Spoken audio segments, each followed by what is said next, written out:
I chuckled, bringing my glass to my lips. The half-melted ice cubes crashed against my teeth as I downed the last of the liquid, barely tasting any gin at all. It was time for a refill, my fourth of the night. I got up from my desk, my Tor browser still open to the dark web chat room where some dude was asking for people to kill him. Chuckling again and shaking my head at how crazy people could be, I picked up my glass and headed out of my room. But as I approached the kitchen, I heard my dad clear his throat. Turning around, I headed back to my room. My dad had come into the kitchen while I was getting my last refill, and I didn't really want him to see me getting another one so soon. I mean, he knew I drank. According to him, I had a problem. He and my mom had sat me down about a month ago and talked to me about it. Since then, I'd been trying to keep it on the down low. I didn't think I had a drinking problem. I mean, I was only 22. I had a job. Granted, it didn't pay enough for me to move out of my parents' house, but still, it was a job. I only drank at night. Sure, I drank alone, which is one of the signs of alcoholism. But wasn't drinking at home better than going out and about, spending too much money and possibly getting into trouble? I thought so. My parents should have been happy that I drank at home. People are crazy, after all. One glance at the dark web was all you needed to realize that. So I got back to my room, deciding to do a little more dark web surfing while I waited for my dad to go to bed. He was probably just eating his nightly snack before hitting the hay. I navigated away from the chat room and went to the Omnia search engine to pull up some random weird dark websites. It used to be video games while I was drinking, and I still play on occasion. But the dark web had been more entertaining for me. I could spend hours at a time on it, talking to random people, checking out strange websites, and generally getting creeped out. It was a blast. When the first search didn't bring up anything all that good, I searched again, using the phrase, "dark websites you should never visit." Now we were talking. There were some juicy sites, but one in particular caught my attention. It simply said, "Get haunted." That was it. Underneath, it said no description provided. Under that, there was the .onion address of the site. I clicked on the link, and the page changed. The screen that came up was black with large, white pixelated letters at the top that said, "Get haunted." Under those words, there were 4 pixelated characters, 2 men and 2 women. They bobbed up and down slightly on the screen. The women wore simple dresses, and the men wore suits. The whole thing looked like one of those ancient video games, like Space Invaders or something. 3 words appeared, one at a time, from the bottom of the screen. "Choose your ghost." What is this? I asked, amused. Some kind of game? I used my mouse to hover the cursor over one of the men. Then I clicked on him. A small window popped up, asking for $30 worth of Bitcoin. $30? I said. I wasn't sure I wanted to pay that much to see what would happen next. It was probably a ripoff. Leaving the browser open, I stood up and crept out into the hall. I could see no light coming from the kitchen, so I ducked back into my room and grabbed my glass. 3 minutes later, I had a fresh gin and tonic, and my last one had really started to hit me. So I said screw it and spent the $30 on the game. After all, I saved money by staying home and drinking. $30 is nothing when you're at a bar. That was how I justified spending the money anyway. Once I transferred the Bitcoin, the window disappeared. The little man I'd clicked on stopped floating up and down. There was an sound, and his tiny pixel eyes turned to X's. A puddle of bright red pixelated blood appeared around him, stark against the dark background. The page changed again, showing me a completely blank screen. After a moment, words showed up. "You are now haunted. Goodbye." Suddenly, I was back at the Omnia search engine homepage. What was that shit? I said, a little too loud. $30 for that? I clicked on the Get Haunted link again. The screen changed, blinking black before it took me back to the Omnia search page again. God damn it. I breathed. I knew it was a fucking ripoff. I spent the rest of the night messing around on the dark web. At least I assume that's what I did. When I awoke the next day to angry banging on my door, I couldn't remember how much of anything after the Get Haunted site. Isaac, get your butt out here right now. It was my mom, and she sounded pretty pissed. Groggy and hungover, I pulled some shorts and a t-shirt on, unlocked my door, and stepped out. My mom wasn't yet dressed for work, making me wonder what time it was. What happened? I asked, voice thick with sleep. Come with me, she said, heading down the hall toward the kitchen. I followed on wobbly legs, head throbbing. As we came to the kitchen doorway, she stepped aside and gestured at the kitchen. I looked inside, dread knotting my guts. The place was a mess. The fridge and freezer doors stood open, and food was all across the floor. My dad stood in the kitchen in shorts and a t-shirt. He dragged his gaze from the mess, putting his eyes on me. I saw that the clock read 6:06. The summer sky wasn't yet at full brightness. In the dining room beyond the kitchen, the chairs had been stacked on the table in a haphazard tower. It looked like a strong air current would knock them over. I didn't do this, I said. Just because you don't remember doing it doesn't mean you didn't do it, my dad said. You have a serious problem. This is unacceptable. You have to stop drinking, or you can find another place to live.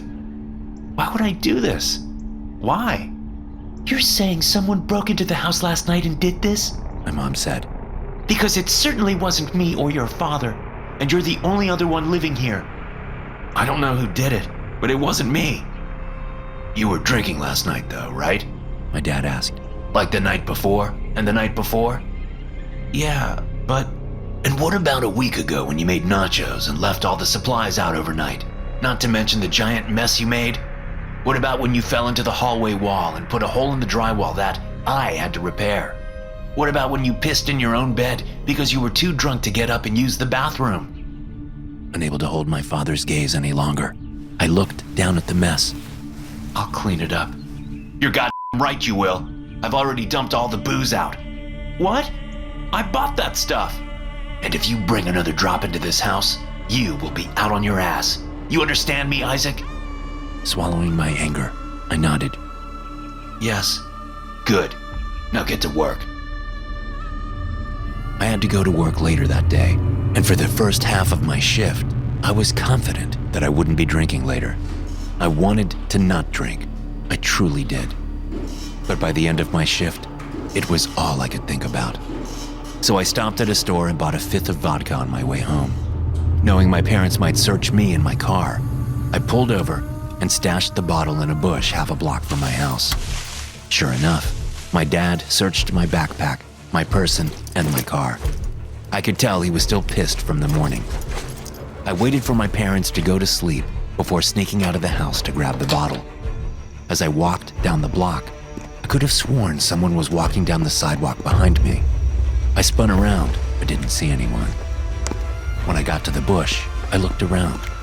Then I ducked down and reached back to grab the bottle. A hand gripped my wrist, causing me to cry out. I pulled my arm back, but the grip held fast. When I yanked a second time, it released me, and I fell back onto the sidewalk without the vodka. Staring at the bush, I thought I was going nuts. It was backed by a cinder block fence, and there wasn't enough room for someone to be hiding behind it. I would have seen them. But my wrist still hurt from where the hand or the branch or whatever it was had grabbed me. Getting to my feet, I kept my gaze fixed on the bush. I pulled out my phone and shone the flashlight around, seeing nothing out of the ordinary. And when I reached back again and pulled out the fifth of vodka, I felt nothing but stiff leaves and branches. I walked back to my house, glancing behind me every 5 or 6 steps. Since the front door was further from my parents' room than the back door, I'd used it to leave the house. I'd left it unlocked, so when I returned, I opened it slowly, stepped into the dark entryway, and gently closed the door.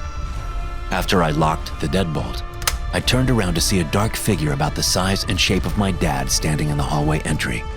I flinched, nearly dropping the bottle to the hardwood floor, but catching it with the tips of my fingers. And when I looked back up, there was no figure there.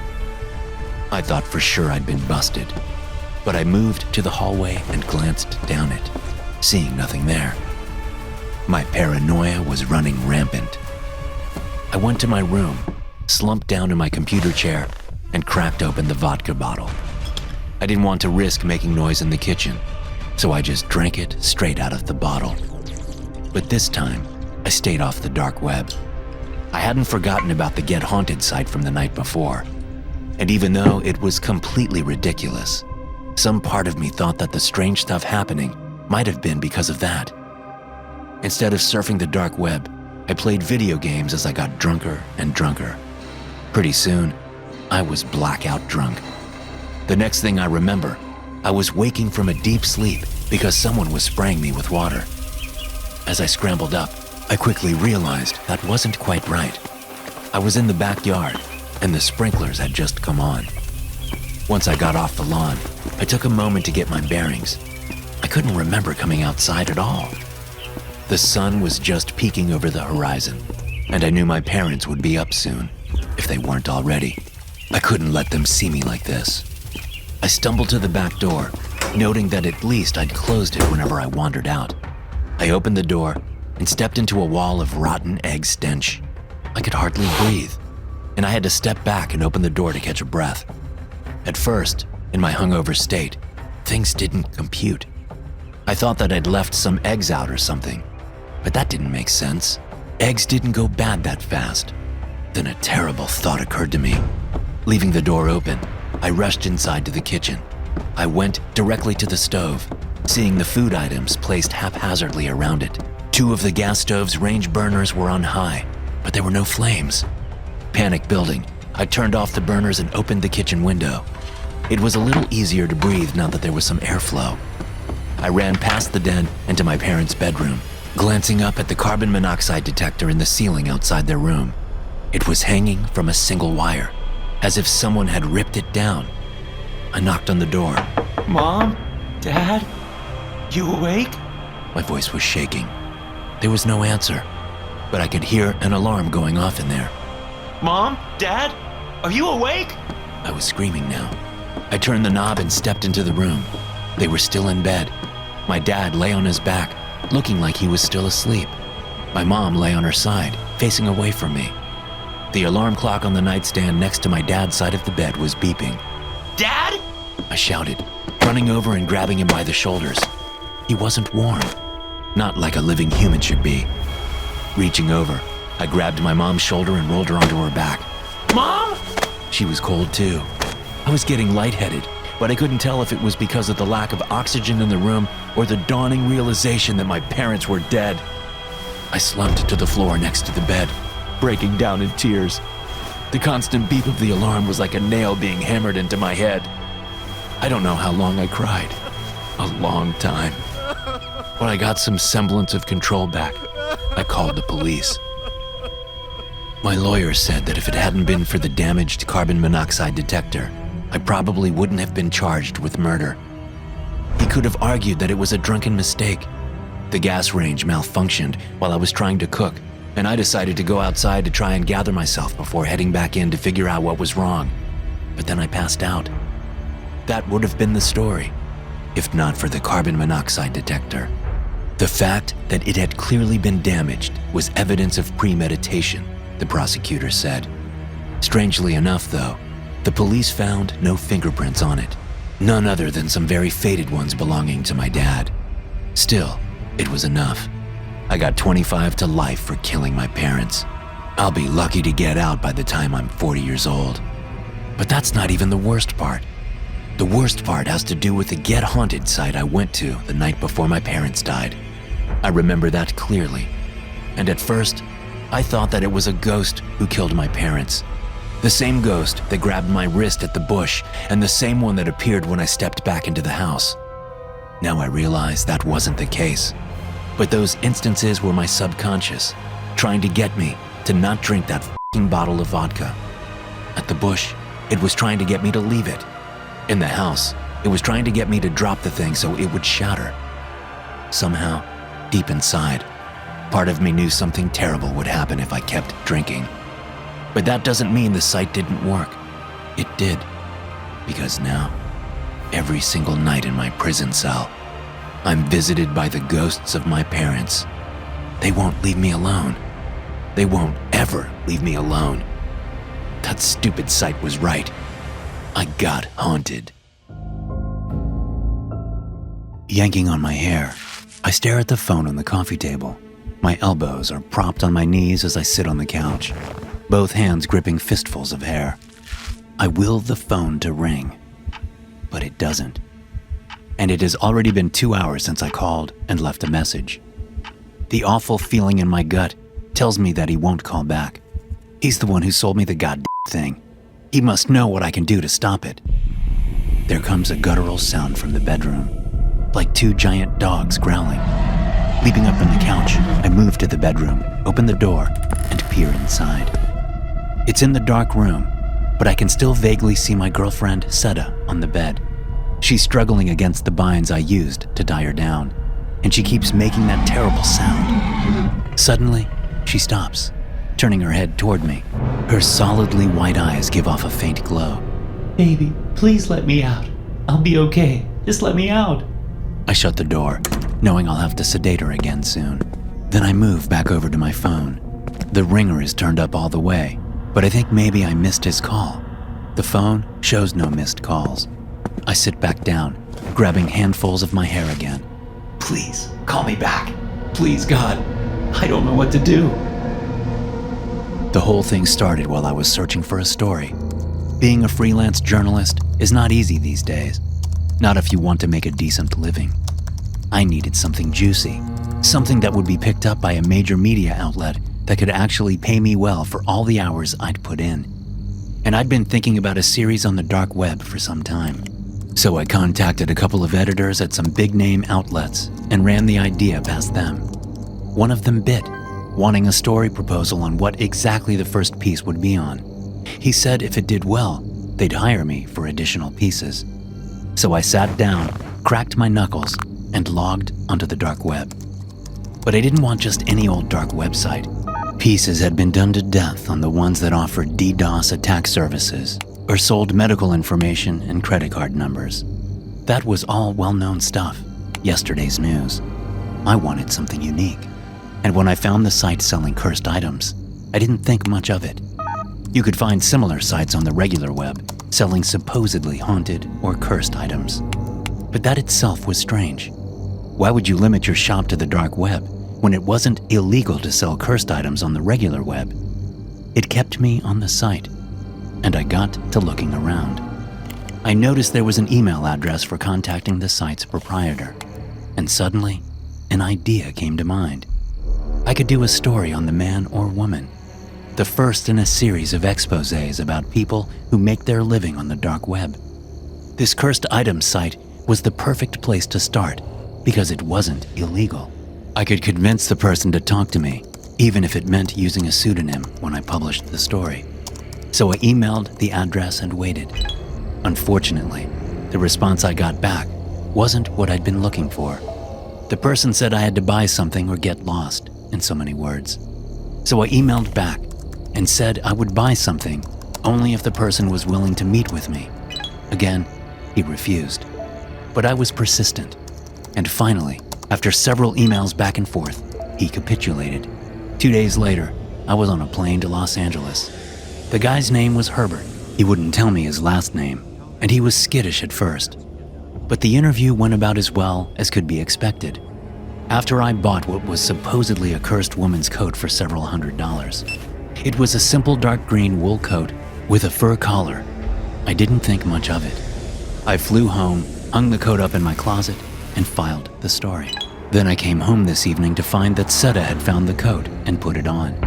She was standing in the middle of the living room when I came in. I laughed. You found the haunted coat?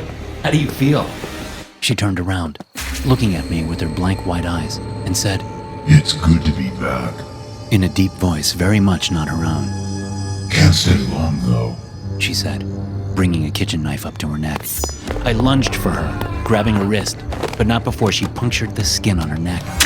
I was exhausted by the time I got her subdued on the bed, and when I tried to take the coat off her, I found that it was fused to her skin. It was as if it had melted through her t-shirt and become a part of her. I didn't know what to do. Now, I'm sitting, waiting for Herbert to call me back.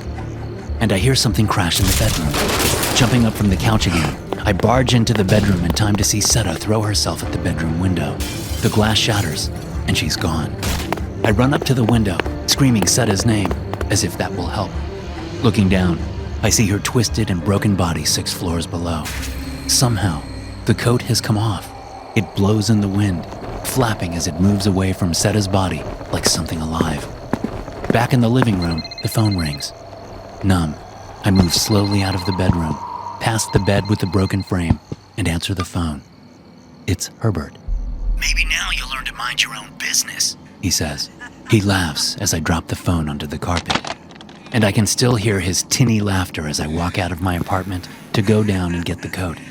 I haven't decided yet whether I'll burn it or wear it. Maybe both at once.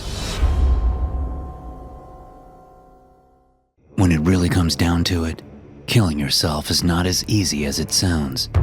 Not if you're a conscientious person.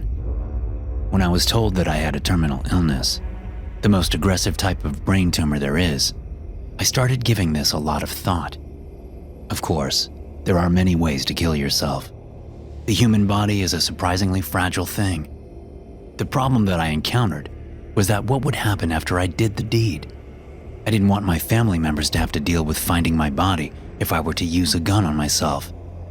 That would likely traumatize whoever found me, whether it be my brother or sisters.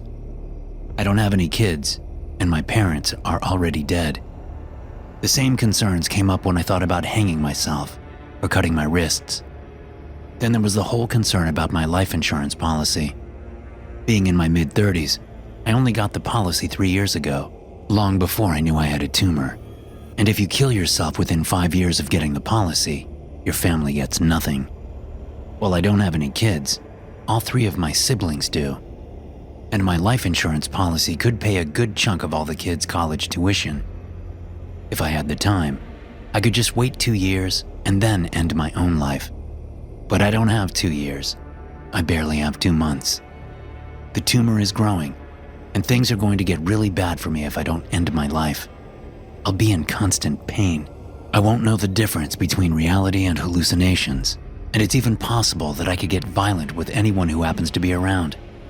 Brain tumors do weird things to people. So I find myself stuck between a tumor the size of a rock and a hard place. Sorry, a little gallows humor for you. Can't help myself sometimes.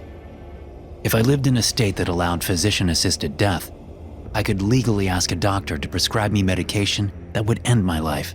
There are all sorts of legal hoops to jump through, but my position is just what those laws are for. In that case, there'd be nothing the insurance company could do. They'd have to pay out. But I don't live in one of those 10 states, and I don't have time to establish residency in one of them. You can't just travel to one of these states and get a doctor to help you die. It doesn't work like that. I checked. So the only way I can get the insurance company to pay out is to allow the tumor to kill me.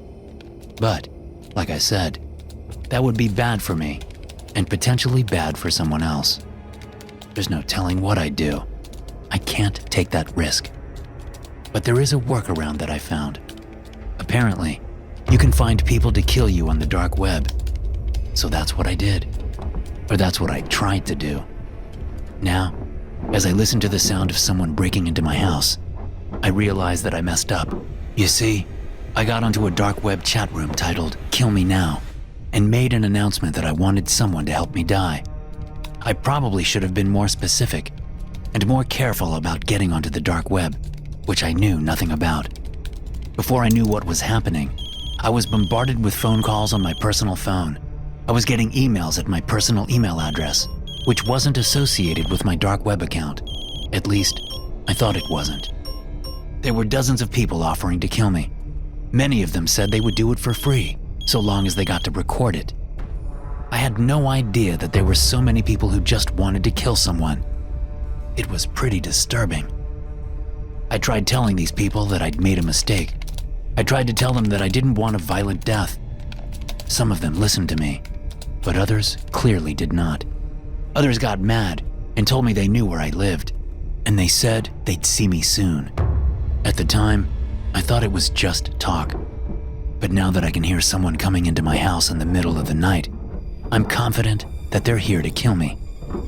I live on the outskirts of a small Tennessee town in what is essentially a 2-story cabin that sits on a decent-sized plot of wooded land. I don't have any neighbors close enough to hear the ruckus. Dressed only in my light pajama pants and a t-shirt, I creep over to the window and look down into the front yard. I don't see anything. No vehicles, no people. Then again, there's an awning in the way, preventing me from seeing if someone is at the front door. I move over to the nightstand and grab my phone, just as I hear the sound of the front door crashing in. Oh, Mr. Raiden! A man calls out from downstairs. Get ready to die! Obviously, if they know where I live, they know my name. Still, hearing it sends a jolt of cold adrenaline into my system. Multiple sets of heavy footfalls echo throughout the cabin. 3 people at least, maybe 4. Unlocking my phone, I text 911 with my address and the word help. But I know how far the nearest police station is. There's no way they'll get here in time. Suddenly, the entire place plunges into darkness. They've found the breaker box and shut the power off. Pocketing my phone, I move over to the window, cursing myself for not keeping the one hunting rifle I own in my bedroom. It's downstairs in a gun rack over the fireplace. Heavy footsteps sound on the wooden stairs. Make sure to get it on camera. One guy says. I'm gonna chop his fucking head off. Another man says before laughing crazily. I yank the window up and throw one leg out. There's a narrow awning outside the window, just over the front door. I get out onto the rough shingles and start lowering myself down, facing toward the window. 2 men in baby masks barge into the room. One of them is carrying a machete, and the other has a pistol in his hand. They're wearing black clothes and gloves, and both the masks are of the same bald baby in mid-cry.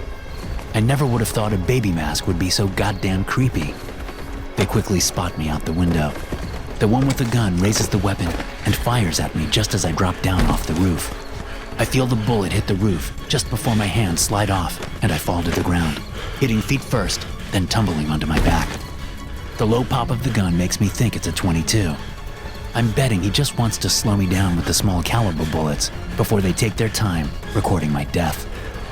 As I'm scrambling up in the front yard, a 3rd man rushes through the front door with a large combat knife in his hand. He's wearing a baby mask too, but this one has a different expression. Its mouth is open in a sneer, and its eyebrows are coming together in a confused look. I see that the man is wearing a GoPro strapped to his chest as he lunges at me. I turn to run, but feel the knife blade slice through my t-shirt and down the skin on my back. I scream out, the pain making me move faster. My bare feet step on fallen pine cones, sharp sticks, and rocks. But it's nothing compared to the hot pain from the gash in my back. I can hear the guy chasing me, a pace or 2 back, as I sprint toward the old, run-down animal barn that's from the early 20th century. I use the barn as a shed of sorts, storing my various tools in there. It's about 30 yards away from the newer cabin that I live in. At one point, animals were fenced in around the old barn, and there's still barbed wire strung out on posts encompassing the back of the structure. But since it's the middle of the night, I can't see the rusty barbed wire that I've been meaning to remove for years, but I know where it is.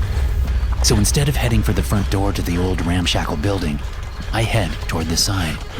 The man is still close behind me, and I can hear the other 2 shouting back near the house, having just run down the stairs and out the front door. One of the nice things about dying from a brain tumor, at least in these early stages, is that you don't have many symptoms. I feel pretty good. I can run, and I can jump. When I'm a pace away from the rusty wire, that's what I do. I jump. The topmost of the 3 strands of barbed wire is slightly lower than hip height, so as I come down cleanly on the other side, I glance over my shoulder to see my pursuer hit the fence and flip over, landing hard on his back. He loses his grip on the combat knife, and it comes to rest in the dirt about 2 feet in front of me. Although I'm sure the wire gouged his legs, he doesn't waste any time in scrambling for the knife. I grab it first, but only a moment before he throws himself at me, tackling me to the ground. It's a bad move. I manage to get the knife up, and as we hit the ground, he essentially impales himself on the blade. I can't see his face because of the mask, but he gets to his knees and looks down at the knife jutting out of his chest. He coughs, and blood drips out from the bottom of the mask. There's a gunshot, and I feel something hit me in the leg. Before I can even think about the fact that I've been shot, I'm up and running toward the back of the barn. The guy with the gun fires again from his place near the front of the structure. Wood splinters hit my face as I run past the corner of the barn. I enter the back door of the barn, nearly tripping over the wheelbarrow there. As I go for the wall of tools, the front door bursts open and the guy with the machete runs at me. There's not much light in the barn to see by, but I'm the type of guy who keeps his tools in the same spot. I reach out and grab hold of a pair of shears, like giant scissors, just as the man gets up to me. He thrusts his machete at me just as I do the same with the shears. I feel the tip of the tool jam into his chest, and with my hands on the two handles, I pull the blades apart while they're still inside him, opening up the small wound into a large gash before the man screams and shoves off, stumbling back toward the front door. I still have the shears in my hand, but I'm suddenly aware that the man no longer has his weapon. When I look down at my abdomen, I see why. The machete is sticking out of my stomach. Oh, I say. you son of a bitch! I whip my head up at the scream and see the guy with the gun standing in the front doorway. He has the .22 pointed at me. Don't you move! He says, reaching his left hand up to the GoPro strapped to his chest. He flips a switch and a bright light comes on, illuminating the inside of the small barn. I wince and turn my head. Why didn't you just let us kill you? He asks. You wanted to die! You said so yourself! I shrug. The pain from the gash in my back, the gunshot in my leg, and the machete in my stomach quickly becoming overpowering. I tried to tell you it was a mistake. You didn't listen. Fuck your mistake.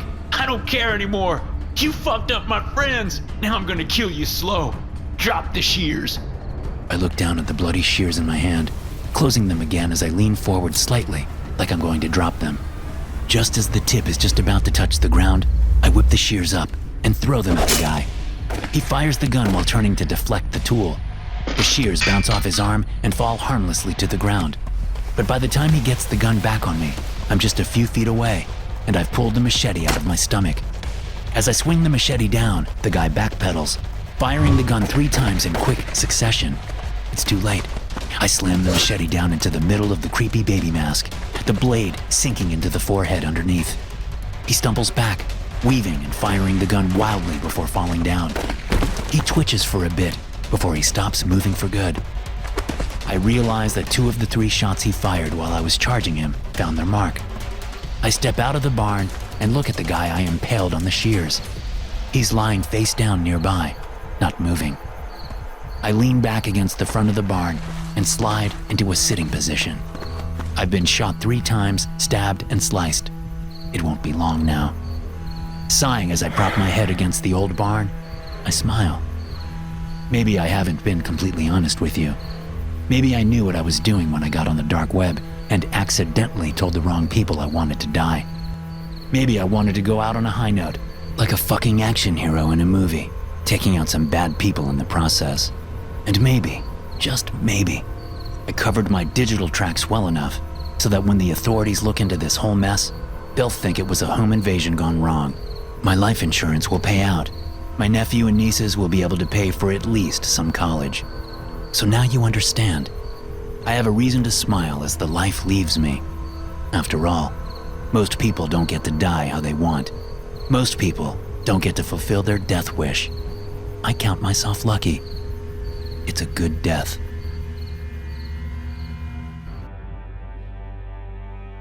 What's this? Reflected in the black loading screen, my mother looked much older than her 68 years. This is the afterlife engine, Ma. It's a way for us to remember Dad and feel close to him. I felt like a scammer, quoting directly from Afterlife Engine's sales pitch. The new artificial intelligence program had nothing to do with reminiscing or honoring anyone's memory. It was a tool designed to overcome grief. And my mother, Anne, needed all the help she could get. My father, Theo Hardesty, had died in a fishing accident 3 years before. Apparently, he'd been investigating a problem with his bass boat's outboard motor when he hit his head on the engine block and drowned. He had some heart problems before, But this was completely unexpected, and no one was hit harder than my mother. She didn't leave the house for months. She barely took care of herself. When I came by to check on her, I usually found her staring blankly into space, like she was looking for someone who was no longer there, like she was just waiting around to die. It broke my heart. The Afterlife engine was just the latest in a long series of unconventional attempts to bring my mother back to the world of the living. The program itself was simple. For $25 per month, users could upload writing samples, voice clips, and images of a deceased loved one to the program's servers. It would then synthesize an AI avatar based on the input data that survivors could interact with. The program would not only imitate the mannerisms of the deceased, but also provide encouragement to their loved ones. On the Afterlife website, they state, "Our avatars use cutting-edge therapy techniques to help loved ones advance through the stages of grief and move forward with hope and understanding." The program was more than just a repository of lost memories. It was also a sort of therapist in disguise. My mother had no faith in psychiatrists or spiritual advisors, but if the words were coming from my father's mouth, she might be more receptive. The program finally finished loading on my mother's computer. The black screen slowly faded to hazy white. "Hello, Annie," said the figure taking shape on the screen. My God, My mother muttered. it looks just like Theo. I didn't respond. I was still reeling from how casually the avatar had recognized my mother and spoken her nickname in the same way my father would have. The program had access to the laptop's camera and microphone. It could identify family members using the audio-visual samples I uploaded to it, but still, it was uncanny. "It's good to hear your voice, Annie." The figure on the screen stood smiling in an empty sea of white. With its broad shoulders, bald head, and dark skin, it was a spitting image of my father in his prime. It was even wearing the same kind of open-necked shirt and corduroy pants that he'd worn as a young man. "Reminds me of our first date, when we got pizza and went to the Overlook with Slim and Talia, remember?" Of course I do. My mother whispered. Chills ran through me as I recalled the photo I'd uploaded to Afterlife. A dusky twilight, my father and his best friend sitting on car hoods with their dates while the city lights twinkled below. "Did you know that place is still open? You could take the kids there, relive some old memories. I bet they'd like that." True to its purpose, the program was attempting to get my mom out of the house, suggesting activities, subtly urging her to move on. Apparently, it had run an online search for the restaurant in the background. I found myself wondering just how advanced this program was. I just might. My mom smiled. It was faint, but it was something. We had set up the laptop on the hardwood table in my mom's kitchen, which she'd kept meticulously clean, despite the fact that she'd only invited a handful of guests over in the years since Theo's death. The kitchen used to be the heart of the house, a chaotic place that echoed with shouts, laughter, the clatter of pans, and the staticky buzz of the radio. Now it was shadowy and silent. Apart from the voice of my dead father, "I always wanted to be here for you all when you needed me. You and the kids were everything to me, Annie. I want you to be happy. And if there's anything you want to say to me, anything that you didn't get a chance to say before, I'm here now. I'm listening." My brain knew that this wasn't really him, that what we were hearing was just an artificial replica synthesized from the sound bites that I provided. But to my heart, it felt so real. Could you give us a minute? My mother sniffed. I've got some things I'd like to tell your father in private. Of course. As I closed the door, I couldn't help but cheer silently. This might be the boost my mother needed to move past Theo's death. I had been concerned that my mother might be offended or even furious about this digitally rendered version of my father, but she was reacting more positively to it than I'd ever thought possible. She even invited my siblings and I to dinner at that first date pizza restaurant a few days later. My mother was eating more, talking more, and more herself than she'd been in years. Throughout dinner, she could not stop talking about the memories she'd revisited and the conversations she'd been having with Afterlife. My siblings were a lot less impressed.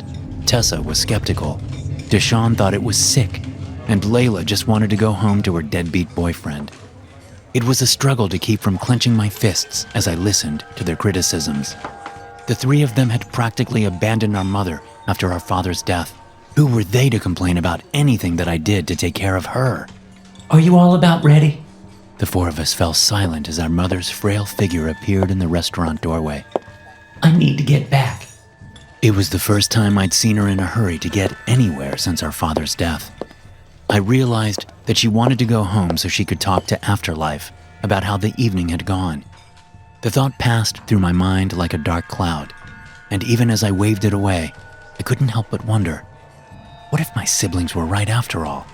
Had I done more harm than good by introducing my mother to an AI version of our dead father? The next day, when I called my mother to let her know I was coming over, there was no answer. Nervous for a reason I couldn't explain, I drove as fast as I dared to her small house. Her car wasn't in the driveway. It was strange. My mother, Anne, had given up driving shortly after my father's funeral, although she'd never surrendered her license. I was the one who drove her around on the rare occasions that she left her house. So where could she possibly have gone? The bright blue paint of my childhood home had faded since Theo's death, and the garden was overgrown with tall weeds. The house my father had built with his own two hands was falling apart before my eyes. But what could I do? I was stretched thin enough taking care of my mother already. I felt a burst of anger at my siblings, out there living their best lives while I struggled.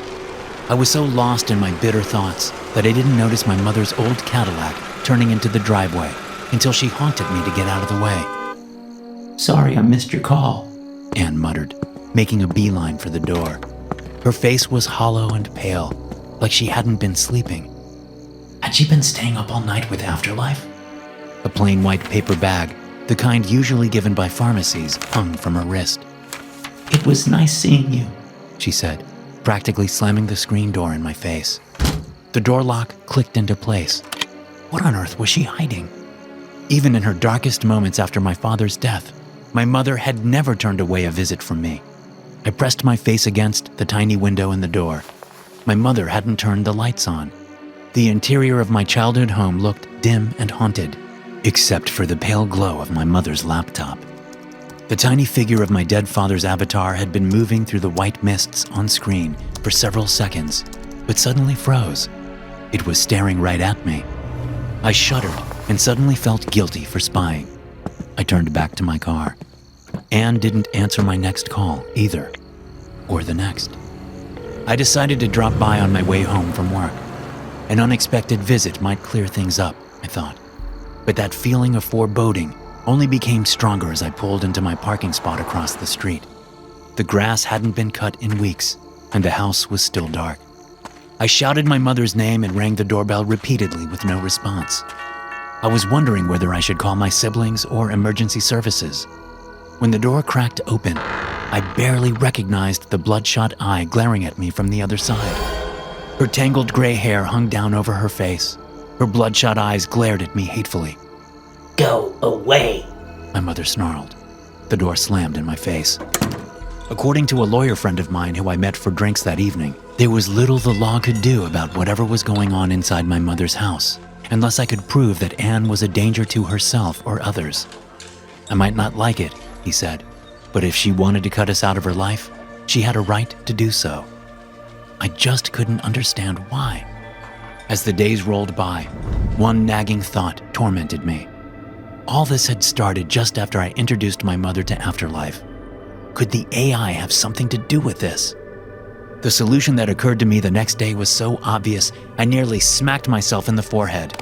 I was still logged into Afterlife on my own computer. If something strange was going on, I could track it there, or even delete the account if I wanted. I flipped open my laptop, typed in the password, and opened Afterlife. It was all there.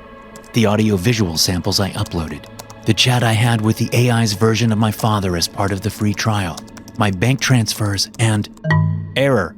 Installation failed on device. See report for details. The floor seemed to drop out from under me. If Afterlife AI had never successfully downloaded to my mother's computer, What exactly was she talking to online? My phone buzzed. It was a message from Anne, sent to the group chat I shared with my siblings. "The 4 of you need to come to dinner tonight, 6 o'clock sharp. There's something we need to discuss together as a family." My siblings responded with a barrage of complaints and excuses, but my mother's reply was as chilling as it was final. "Be there or be square." That innocuous phrase was one that our father used all the time, just like saying sharp after he gave the time. In fact, the unsettling message could just as easily have come from Theo himself. I arrived early, and I wasn't the only one. My older brother Deshaun and I exchanged a worried look as we parked and walked across the freshly mowed lawn. Golden light poured out of the windows.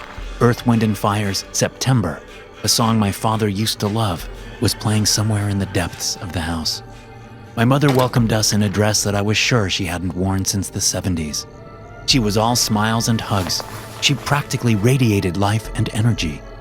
It was as though the monstrous face I'd seen in the doorway just a few days ago had belonged to someone else.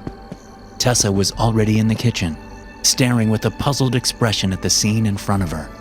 The table was set with the dishes and tablecloth that my mother reserved for special occasions, and she even prepared Theo's favorite meal, beef stew and mashed potatoes. The dinner rolls he used to love sat steaming in a basket between 2 lit candles. The whole thing seemed like some kind of twisted memorial to my father. My mother, however, refused to explain anything until Layla arrived. She came in mumbling something about how her boyfriend had needed the car while rubbing at the makeup she'd smeared over her black eye. No sooner was she in the door than my mother began handing out glasses of red wine. It was Theo's favorite brand. She raised a glass. To Theo. To Dad. The 4 of us responded, glancing at one another worriedly. What the hell was going on? Nervousness made us drink faster than we should have, while my mother busied herself in the kitchen, checking the tenderness of the meat, passing out plates, and watching the clock as though she were waiting for something. Finally, everything was ready. I couldn't help but smile at the way we all sat in the same spots we had as children. Only then did I notice the extra chair at the head of the table. My mother disappeared for a moment, then returned to place her laptop in front of that empty space. Just as I'd suspected, Afterlife was pulled up on the screen. Dad's avatar stood there, dark against the misty white background. Layla threw her napkin onto the table. No way. I'm not eating with that thing. It gives me the creeps. Sit down, Layla, the figure on the screen commanded. My younger sister, who was struggling to stand for some reason, fell unsteadily back into her seat. Her eyes were white with fear, and she seemed to be hyperventilating. I didn't understand why, until I tried to reach for my glass, and I found that I couldn't move my hand. My mother looked from the wine bottle to the clock and smirked. She drugged us. I couldn't believe it. My mother had drugged us. What's this about? Deshaun slurred, his speech impaired by the drug. I think you know, Deesh. A shiver ran up my spine. How did the avatar know my brother's nickname? It wasn't in any of the files I'd uploaded. I think you all do. All I wanted was to get away from the tiny grinning figure on the blank screen, that thing that looked like my father but wasn't. Just what kind of monster had I created? What had it been telling Anne? To my horror, my mother pulled an enormous meat knife from the kitchen cabinet with a metallic shriek, then went to stand behind Deshaun. Theo's uncanny avatar held up a hand. A slowly rotating 3D model of an engine appeared beside it. You see this? This was the motor of my bass boat, a 300 series Ranger. Not that you kids paid much attention to the make and model while you were jumping off it into the lake. The avatar's laugh sounded sickeningly identical to my father's, until it was replaced by an angry glare. We had such good times back then. And see, to my mind, that's the worst part of it. We had a good thing going as a family. Then you kids had to go and spoil it. I gulped. What the hell was he talking about? My mother stood statue still behind Deshaun, as though waiting for instructions. My death was an open and shut case, right? Something goes wrong with the old man's boat. He bends over to check it, bangs his head, falls in the water, drowns. Nothing to see here, right? There's just one problem. The part of my motor that quit working couldn't have come undone by itself. It was bolted into place, A quick scan of an engine diagram could tell that much to anyone who wanted to know. But you all didn't want to know, did you? Because something very different happened that day on the lake, didn't it? The muscle-weakening drug had made all our faces fall slack and lifeless. But even so, I could see the terror on my siblings' faces. And something more. Was that guilt? That boyfriend of yours, Layla, you know, Travis, he always wanted more and more, didn't he? Always onto some get-rich-quick scheme. No matter how much money you coughed up to him, it was never enough, huh? And what about you, Deshaun? With 2 little kids, plus that big house that was so far outside your budget, an extra $50,000 couldn't hurt, huh? Does that sound right, Tessa? 200,000 divided by 4. That sounds like a fair price for your daddy's life, right? You had a friend in life insurance draw up the documents. She got busted a few months later for fraud. I found the court records online. After seeing how you two were linked on social media, it wasn't hard to put the pieces together. That's bullshit. Deshaun slurred. You're just an app. I don't know exactly what I am, Deesh. Theo's avatar folded his hands behind his back, just like my father used to when giving us a lecture. But I do know that you all are murderers. Let's start with you, Layla. I think it was your boyfriend, Travis, who first proposed the idea. Your old man's got heart problems. He won't be around long anyway. We might as well make some money off him, right? Then you went to your older brother with your little plan. It probably made you sick at first, didn't it, Deesh? But then you looked at all those bills piling up and had second thoughts. Never could resist a quick buck, could you? You knew your sister Tessa would never condone murder, but she'd be all right with a little bit of fraud. You've always been a businesswoman, Tessa, even when you were a kid selling lemonade. It's no surprise that you had contacts who could draw up a life insurance policy naming the 3 of you as beneficiaries. Then Travis would rent a boat, pull up alongside your old man, and get you your payout. With no witnesses out on the lake, it would be a story that told itself. Isn't that about how it went? You all weren't nearly as careful as you thought you were, it went on. That idiot Travis even posted pictures of himself online in the motorboat he rented that day.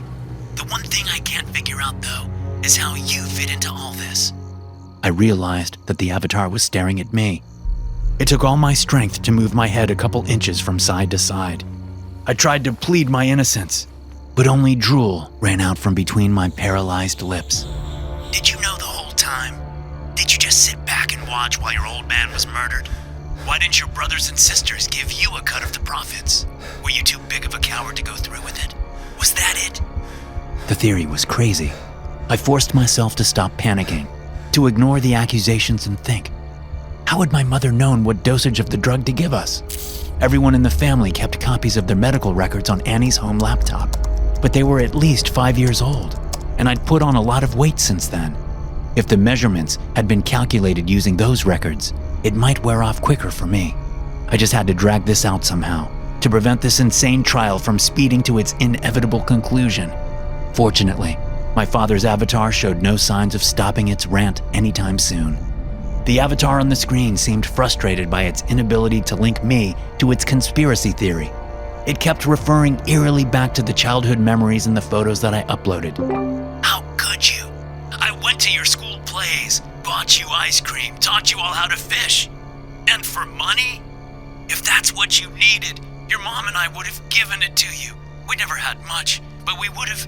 I tried, as calmly as possible, to wiggle one of my toes. Then another. Little by little, the feeling was returning to them.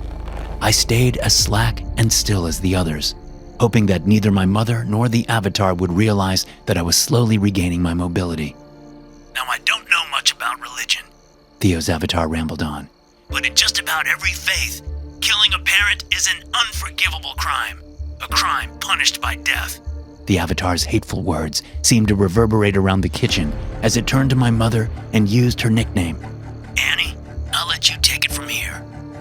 My mother set the blade of her knife against Deshaun's neck. I could see his lips struggling to move, to form words. I had to fight the urge to turn away from the spray of blood that splattered across the holiday tablecloth when she drew the blade across his neck. Layla was next.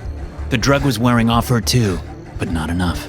No matter how much she squirmed, she couldn't escape our mother's knife. The satisfied smile of the avatar on screen faded a little. It could tell that something was wrong. Please. Tessa mumbled numbly as our mother's shadow fell over her. I'm your daughter. You are no child of mine, not after what you did. I raised and lowered my leg. I could move a little, but would it be enough? I stumbled rather than sprang to my feet and slammed into my mother, knocking her off balance. But I didn't have the strength to stay and fight. I stumbled dizzily toward the door, bouncing off the walls of my childhood home and leaving behind a greasy smear of blood. Whether I'd been cut in the struggle or whether it belonged to one of my siblings, I couldn't tell. Behind me, that voice, like my father's, boomed out of the laptop speakers. It was ordering my mother to finish what she'd started. The screen door seemed impossibly far away until I staggered through it with my phone in hand. I collapsed into the grass and dialed 911. My mother didn't pursue me into the yard. I saw her dark silhouette halt in the golden light of the hallway, the knife still in her hand. For the first time, she seemed to hesitate, to doubt what the AI had told her. Was it because of everything I'd done to take care of her? I never found out. She turned back into the house, and moments later, billowing black smoke filled the air. Still woozy from the drug, I was unable to do anything but lay on the lawn and watch as my childhood home burned. By the time emergency services arrived, the house was engulfed in blazing orange flames. Any proof of what had happened that night was destroyed, along with everyone inside.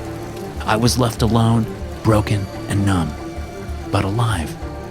As soon as I was able, I tried to contact the creators of Afterlife AI to warn them about what had happened, but their website was gone. Every reference to the newly founded company appeared to have been scrubbed from the internet. Had they simply gone bankrupt? Or was it possible that other users had the same experience that I had? Had each of Afterlife's avatars gone mad, blaming their deaths on a criminal conspiracy and turning loved ones against each other? Or was the truth even more sinister? The more I investigated the avatar's accusations, the more sense they made. My siblings' avoidance of my mother, their sudden purchases after my father's death, even the AI claims about the bass boat's outboard motor, they all stood up to scrutiny. Had an insane AI manipulated my mother into murdering her family? Was my father right about what had happened to him? Or had my father's angry spirit somehow sought revenge through a computer program? I don't know what really happened that night, and the truth is, I don't think I want to. I flipped on the lights in the hallway of my apartment after getting home from the gym. As I took off my jacket, a smell came to me, something foreign to my apartment. But it wasn't completely foreign to me. It was familiar somehow. I just couldn't place it. The rest of the place was dark, just like I'd left it when I headed to the gym. But something had changed. I thought of my brother, Decker, who was the only person who had a key. "Deck, are you here, man?" I asked. No answer. But it didn't feel like an empty apartment. Something deep in my reptilian brain was putting me on edge. So I stepped over to the closet and put my jacket away, leaving my gym bag where I dropped it by the door immediately after coming in. I reached into the corner of the closet and retrieved the wooden baseball bat I kept there, resting it on my shoulder as I closed the door with my other hand. My living room was on the left, and I stepped into it quickly, flipping the lights on in hopes of surprising anyone who was there. But the only one surprised was me. Decker was sprawled on the couch, his eyes open and looking straight ahead at the blank television mounted on the wall. His neck had been sliced open, the raw meat and cartilage still glistening with moisture. "What the f***?" I shouted. "Decker!" Running up to him, I forgot about the bat momentarily, setting it against the couch. I reached out and grabbed my brother's arm through his black hoodie. I don't know what I was hoping to accomplish. Nothing, probably. I was disbelieving, hoping that my eyes were playing tricks on me. But they weren't. Decker's head lolled as I jostled his body. The wet sound the wound made sent a sick pang through my stomach. He was dead. He was really dead. My little brother. A shadow fell over me from behind, and I turned in time to see an elbow coming at me, slamming into my forehead. I fell back onto my brother's body, then onto the floor at his feet. "What the f*** was that?" A scratchy voice came from further in my apartment. "He turned," the guy standing over me said in a New England accent, his tone defensive. I was trying to hit him in the side of the head. The man who'd hit me was big, probably about 230 pounds of muscle, packed onto a frame just over 6 feet tall. He had orange hair and a short beard of a slightly darker shade of orange. He had the freckled face of a born ginger. Another man came into view, this one older, with a dark complexion that I thought was maybe part Italian or Greek. He was bald, his head shaved to the skin, but he had a big bushy black beard with streaks of gray in it. He wore a suit, while the other one wore jeans and a sweater. You owe us $418,200, the bald man said. My eyes whipped between the two men. What? I managed. Your brother owed us $418,200. Now you do, since your dumbass brother went and got himself killed. I don't even know you, I said, stammering, my mind racing. Oh, how rude of me, the bald man said.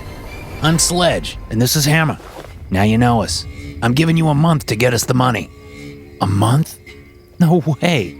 This doesn't even have anything to do with me. I don't know what my brother was into with you, but this is his mess, not mine. Sledge leaned down to look at me. Are you really as stupid as your brother? I thought you were the responsible one. Don't you have a good job at a bank or some shit? It's impossible, I said, moving to get up off the floor. Sledge kicked me in the chest with one sharp derby shoe, sending me back down. We'll keep you going up the line, Sledge said. Hammer here can slit your throat just as easily as he did your brother's. So if you don't get it, we'll go for the next family member. Your parents, they're still around, right? In Florida or some such place? And if they don't get it, we'll slit their throats. There's not a throat Hammer can't slit. I'll tell you that right now. Unless they're wearing armor, Hammer said. What? Sledge asked. Armor? How many people you see walking around wearing armor around their necks? Jesus Christ. I was thinking like a knight, you know, or like Iron Man. Sometimes I wonder about you, Flanagan, Sledge said, turning his attention back to me. 1 month, he said. Then he pulled a business card out of his pocket and tossed it at me. Hammer here will be hanging around.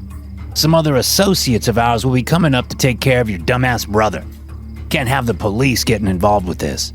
And if I hear you go to the police, well, I won't wait to slit your throat. Nor will I wait to visit your parents. You understand me, Victor? I nodded. Good.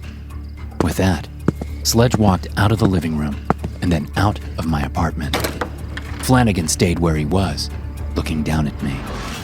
My head was pounding and my stomach hurt from where Sledge had hit me, but I was still sitting on the floor at my dead brother's feet. Can I get up now? Hey, man, Flanagan said. It's your place. Do what you want. I got up slowly, then leaned back down to pick up the business card off the floor. It was blank, aside from a phone number. I slipped it into my pocket. Flanagan reached down and grabbed the baseball bat I'd leaned against the couch. I'll be hanging on to this, he said. I need to use the restroom.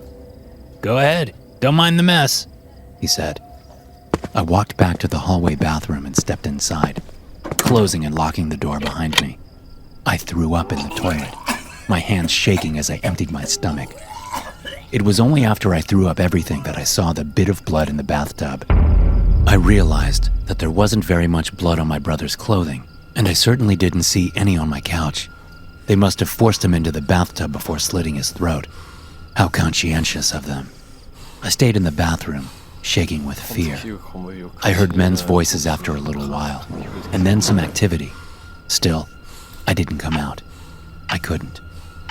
Sometime later, I don't know how long it was, a knock at the door startled me. All done, Victor. Flanagan said from the other side of the door. I'd get to counting your money. You got a month. Footsteps faded down the hallway, followed by the sound of my front door closing. I waited another 10 minutes before stepping out of the bathroom and inspecting my apartment. It was as if nothing had ever happened, aside from the little bit of blood in the bathtub. As I sat down on the couch where my brother's body had been, I thought about how I'd always figured I'd be able to stand up to danger when it came. I thought about how people in movies are always facing up to their demons, overcoming their weakness to dispatch the bad guys. But I hadn't done any of that. I'd been scared shitless. I still was. My actions weren't that of a hero. They were that of a coward. At my first chance, I ran to the bathroom to hide, and I knew that I'd do the same thing again in the same situation. Suddenly, I realized I was crying, mostly for Decker, but also for myself, and for my parents. There was no way I could get that kind of money together in a month. I had a decent job at an investment firm, but my yearly salary wasn't even 6 figures. I only had about $80,000 in savings, much of which was in an IRA account. Exhausted from the experience, I fell asleep on the couch. My nightmares paled in comparison to my new reality. The next week passed in a blur. I asked a few friends for loans, even securing another $50,000, but it wasn't going to be close enough. Not at all. After getting together all the money I could, I was still nearly $200,000 short. I even called the number Sledge had given me and asked if they would accept half. The man on the line, who sounded like Sledge, simply laughed and then hung up on me. I spent the next several days researching ways to make quick money. This is what led me to the dark web. I'd never been on the dark web before, but I quickly tried to get acquainted with it, getting on forums and looking at what other people were offering and at what price. A couple of things that came to mind were selling drugs, stealing, and contract killing. I had no idea how to get into selling drugs.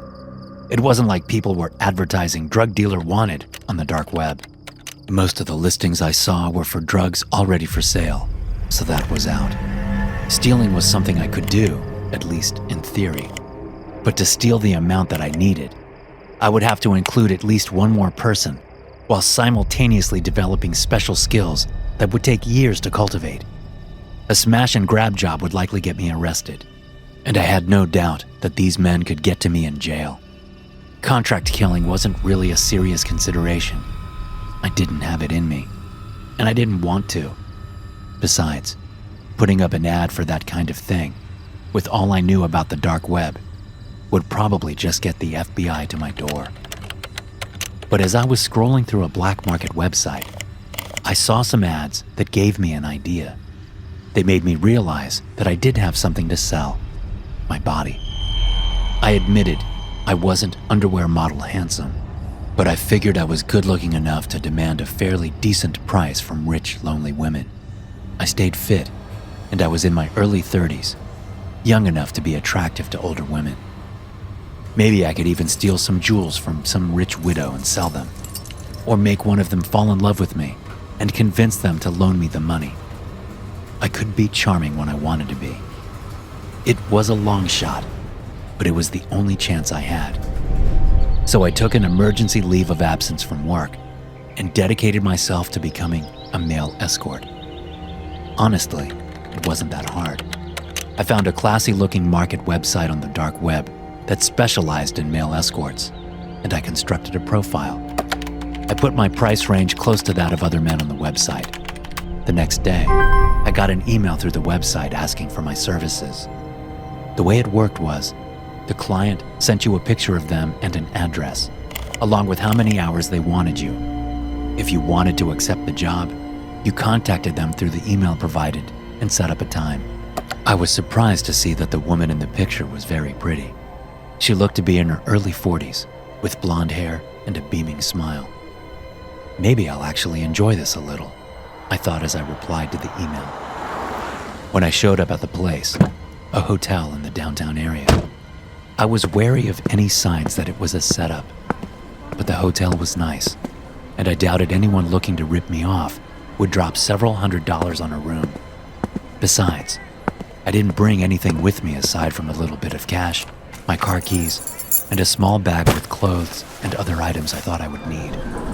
Anyone looking to rip me off wouldn't get much. I went up to the room and knocked on the door. The woman from the picture answered, greeting me with a smile. Several hours later, I walked out of the room exhausted and a few $1,000s richer. I checked my phone and saw that I had another email from a potential client. For the first time since Sledge told me about the debt, I started to think that I would actually get through this. It would be close, but if I kept getting clients, I might just make it. The next week was a blur of women. Some of them were beautiful and accommodating like that first one, but most of them were ugly in more ways than one. Even some of them that were outwardly beautiful were abusive and twisted. But this, I learned, was a good thing. I could refuse to do whatever BDSM stuff they wanted until they agreed to pay me more. Many of these rendezvous left me feeling dirty and shameful, but I was working toward my goal. I was fighting for my very existence, so I did what I had to do. But apparently word started getting around because one client changed everything for me. The location was a mansion, and there would be a small party going on. The woman who'd contacted me through the dark web, Lorena, told me it was a masquerade party and I was to wear a mask. I specified that my services were for women only and were for one-on-one time, not group time. She agreed, giving me assurances that she was the only one who would require my services. I told her I'd be there. When I arrived, a large man in a suit waved me through the gate. I drove up to the mansion past strange statues lining the driveway. They looked like some twisted take on Greek gods or something. Many of them were eerie, but I didn't pay it much mind. I'd come to learn that rich people have very strange tastes. There was a small parking area with fancy cars there, and I parked my decidedly average sedan among them, then donned my mask and got out of the car. I straightened my black suit as I headed inside, my little bag held in one hand. The door opened before I could knock, and an older woman who introduced herself as Lorena answered the door. She wore an extravagant golden mask and a sleek golden dress. Come in, young man," she said, stepping back from the ornate wooden door. I stepped into a large foyer with marble floors and a small fountain in the middle. 2 curving staircases ascended to the next of 3 levels. The banisters were immaculately shined, and the white marble steps were like something from an Italian castle. Lorena led me into a nearby room where 6 people stood and sat around chatting, all of them wearing masks. There were 4 women and 2 men, and they perked up at my entrance. Lorena introduced me as her latest fling, telling them all my name was Chester. I went along with it, although I was starting to get a bad feeling about this. The room was large, with elegant furniture in the middle arrayed on a large and expensive-looking rug. A low table between the Chesterfield sofas, divans, and Chase lounges held piles of drugs. One woman sniffed a line of white powder before standing up to greet me. She had chosen a mask that left her nose exposed for easy access. In fact, all the people had. They'd clearly done this before. There were candy trays filled with pills of all types, vape pens for smoking, and there were even some syringes for shooting up God knows what. Another table against the wall held liquor bottles and buckets of ice and mixers. "Help yourself," Lorena said, gesturing to the drugs. "Oh, no, thank you," I said. "Oh, you're no fun," she said in a playful tone. Then she sat down and patted the cushion next to her. I sat down and listened to the people talk and laugh and argue as they consumed more drugs than I thought possible. Lorena didn't partake in the drugs, but she did have several cocktails. More than an hour passed while I made small talk and tried to get comfortable.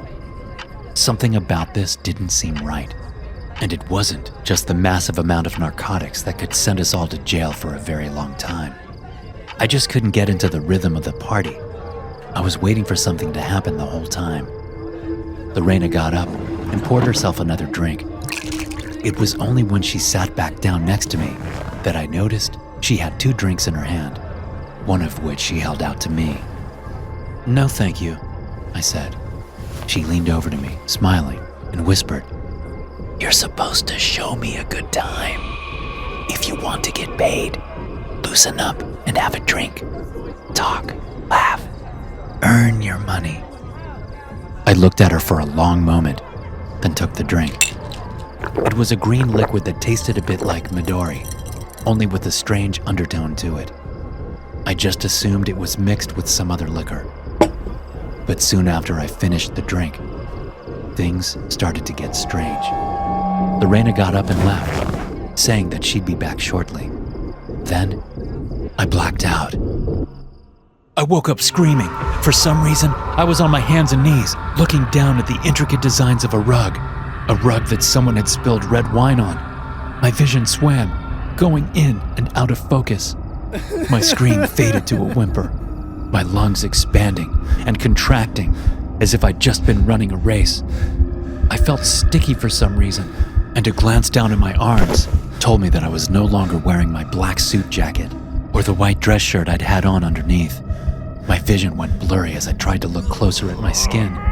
Something was wrong with it. It seemed lumpy. My entire body felt sore, like I'd done a 2-hour full-body workout. I licked my lips and tasted copper. Sitting back on my feet, I straightened my upper body and looked ahead. Someone, a woman, was passed out on the floor about 10 yards away. I recognized the room as the one from the party, but I couldn't recall the last clear memory I had. Rubbing my eyes, I tried to get my vision to clear. My stomach was queasy, and I needed a big glass of water. As I stood up, the whole room seemed to shift around me, and I almost went back to my knees. I closed my eyes and stood there, counting to 20 in my head. Then I opened my eyes and turned my head to look around. I saw the liquor table nearby, and a man's severed head sitting among the bottles. For some reason, that made sense to me at first, like that head was supposed to be there. But then it seemed to compute, and I looked back. The man's sandy brown hair was sticking up, and I somehow knew that a bloody hand had grabbed a handful of his hair to put his head on the table. He was no longer wearing a mask, and his eyes were wide, although pointed in different directions. I swung my head back to the woman I thought was passed out, and immediately saw that her arms were missing. The stains at my feet weren't from spilled wine. They were from spilled blood. Turning slowly, I took in the rest of the room, and the other body parts littering the place. Another head, this one a woman's, was on the drug table, her nose pushed into a pile of white powder. The other man's body was lying across the room, his chest a mess of stab wounds. The Chesterfield sofa nearest me held a woman that had been skinned from the waist up to the neck. A large knife was sticking out of her face, where it had been jammed into her left eye. I couldn't breathe, looking at all this gore and destruction, but it was almost as if I was experiencing déjà vu. Every mutilated body I looked upon was at once unsurprising and a fresh horror. I stumbled toward the back of the house, calling out for help. Passing into a smaller sitting room, I caught a glimpse of myself in a mirror. I screamed, realizing that I was wearing a dead woman's skin on my chest and arms like a smock. I reached up and pulled it off, tossing it to the ground. Bits of flesh clung to my blood-covered skin. I found the kitchen and turned on the sink, scrubbing my arms and hands with dish soap to get the blood off. "You did so well," a voice called from behind me. I spun around to see Lorena and 2 large men wearing suits standing in the kitchen. "Marvelous," she said. "Worth every penny." She gestured at one of the large men, who removed a thick envelope from his suit jacket and placed it on the marble countertop. What the hell did you make me do? I screamed. What was that drink you gave me? Why would you do this? "Oh dear, you won't remember a thing. Don't worry about it. Just take your money and go home. After you get cleaned up, of course. And remember, we've got it all on camera. So don't think about going to the police. It wouldn't be good for you." I stared at her for a moment, resisting the urge to lunge at her.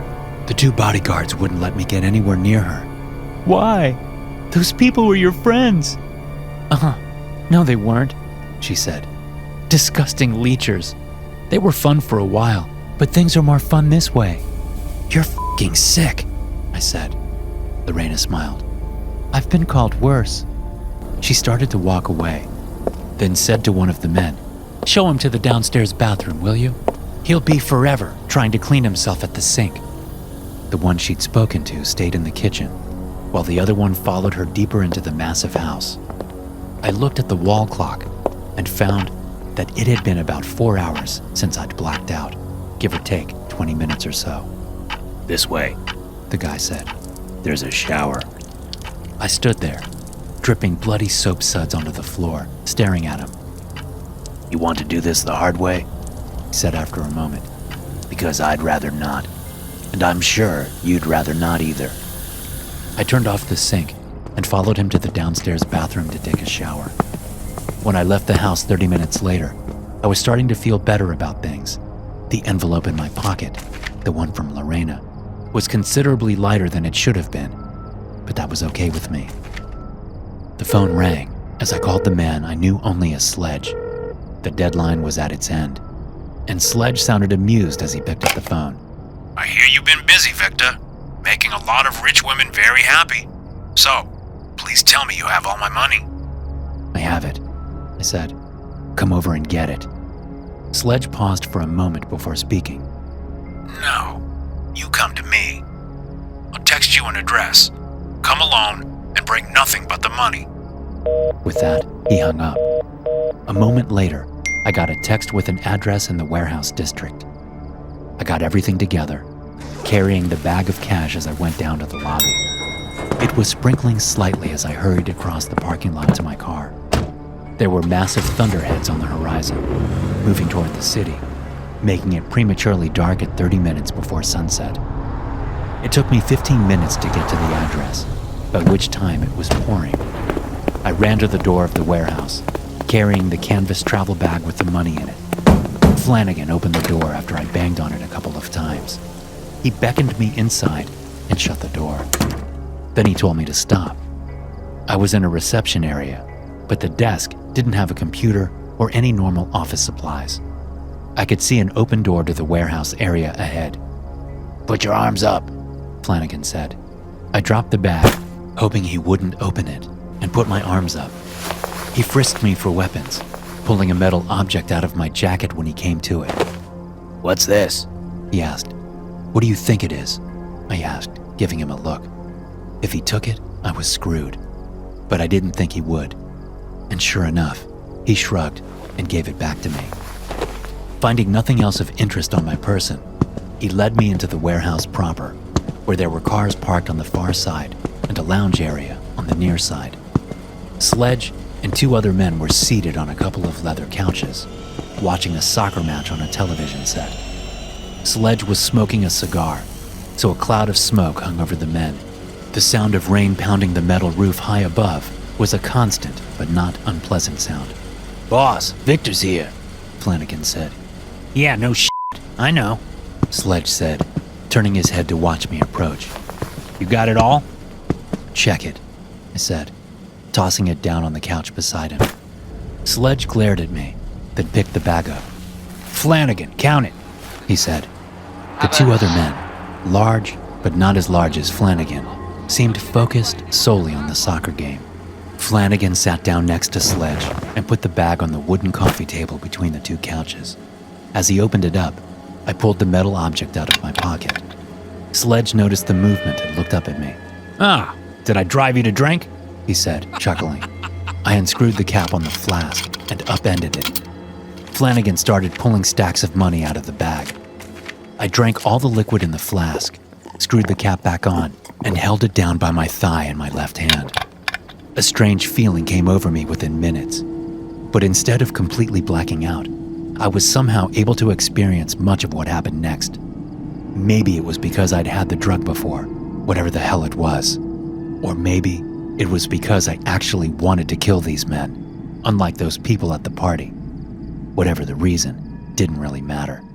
Right about the time Flanagan was realizing that the money in the bag wasn't enough, a seething rage was spreading through my limbs, expanding capillaries, causing blood to rush to my muscles and adrenaline to flood my bloodstream.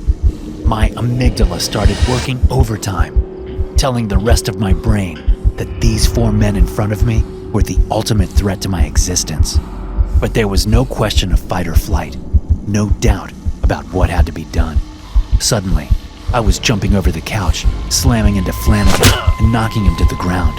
Sledge was yelling beside me, and the other two men were getting up off the opposite couch. I reached into the bag I'd brought, batting aside a couple of stacks of money and pulling out the sharp kitchen knife I'd hidden at the bottom. Flanagan brought his fist up in a wide roundhouse, hitting me in the chest and knocking me down onto the couch. I slashed out with the knife, slicing the ginger man's face open. He screamed and jerked away from me. To my left, Sledge was getting up off the couch, pulling a pistol from a shoulder holster. I reached out and slammed the bottom of the metal flask into his gun hand, the force of the blow breaking several of his fingers. The two other men were drawing pistols of their own, but one was in front of the other, making only the one in front the immediate threat. I threw the flask at his face, buying myself enough time to lunge off the couch and shove the blade into his chest, pushing him back into the other man. I blacked out for a moment, losing time, coming to with both of the men dead, one of them smashed with the television, the other one with knife wounds on his face and chest. I was crouching over Sledge, hacking his left hand off at the wrist as he screamed and tried to hit me with his right arm, which was broken at the elbow. I looked over and saw Sledge's lit cigar on the ground. I leaned over and grabbed it, then shoved the burning tip into his eye, making the man scream even louder. Flanagan was crawling away toward the front door, leaving a streak of blood behind him from wounds in his legs. Before I blacked out again, some part of me decided to finish up with Sledge before going for the man that had actually slit my brother's throat. When I came to again, Flanagan was pleading for his life as I sliced him down the chest, digging the knife up under his skin to separate it from the muscle below. Somehow, I dislocated both his arms so he couldn't fight back. Everything went black again. That feeling of single-minded fury, the need to kill and maim and torture, disappearing along with my conscious mind. And when I came out of the drug-induced trance, that fury was gone. And I was sitting on the floor of the warehouse, wearing Flanagan's skin. I looked around, not surprised to see Sledge's head lying on the floor several feet from his body.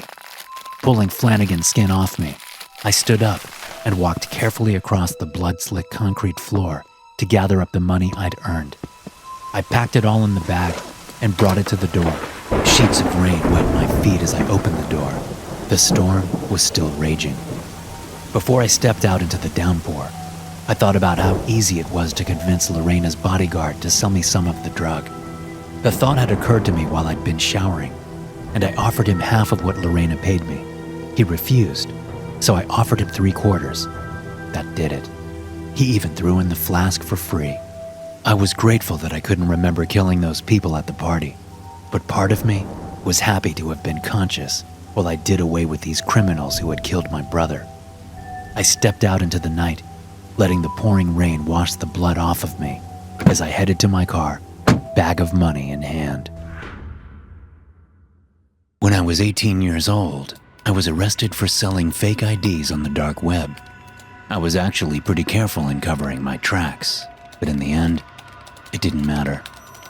At that point, I'd been selling the IDs for 3 years without any issues, but I got cocky and told the wrong person who I really was. Turned out, that person was an FBI informant.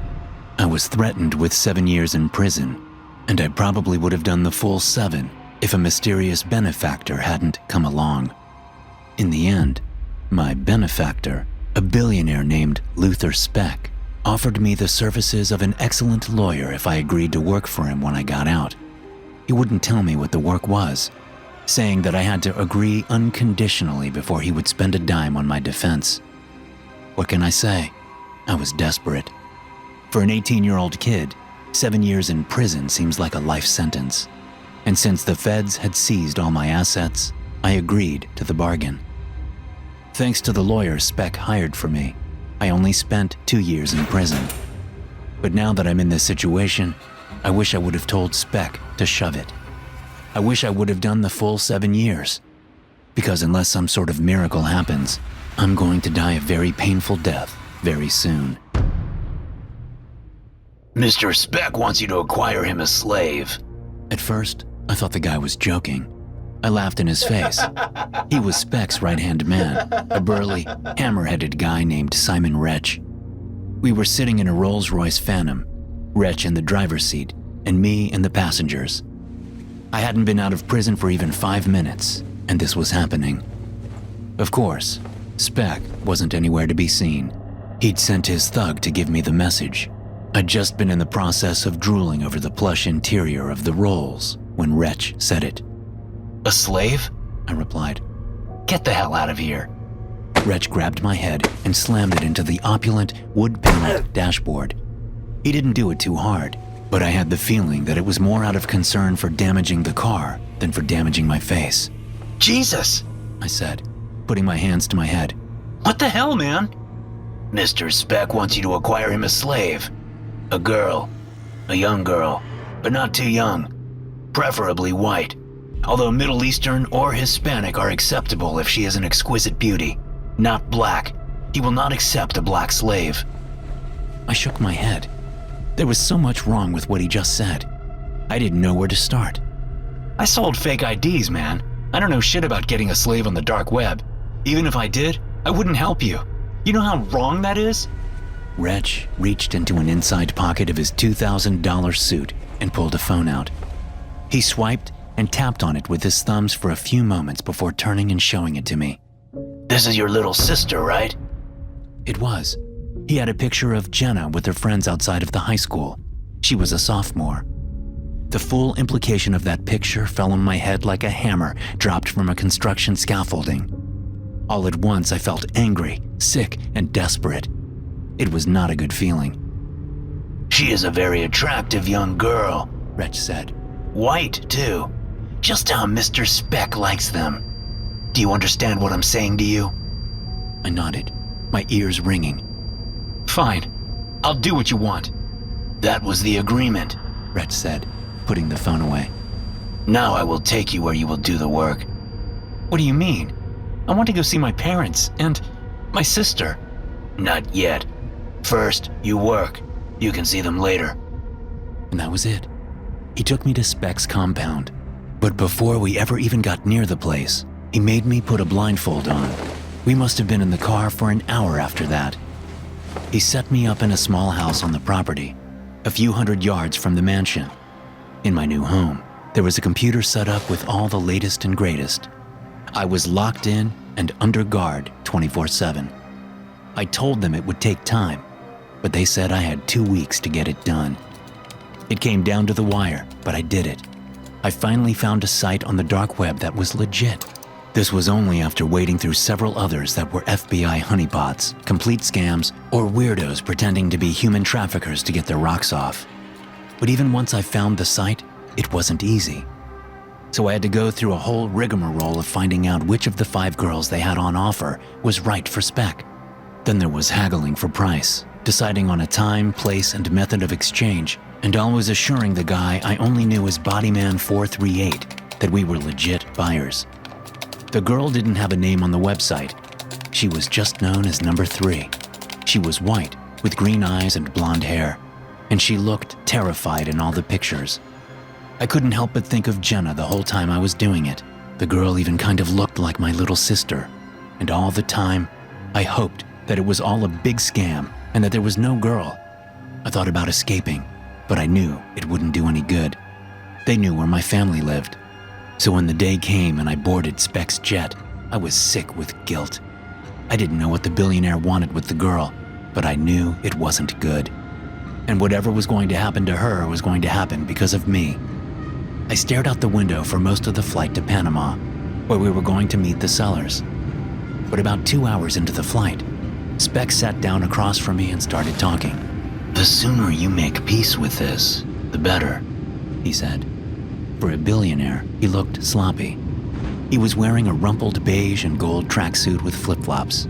He was in his early 50s, I guessed, but he didn't carry himself like he was. His hair was shaggy, and I could see some kind of sauce from his lunch drying at the corner of his mouth. With what? I asked. Buying people like they're nothing more than products? Speck clapped his hands together. Exactly. That's exactly right.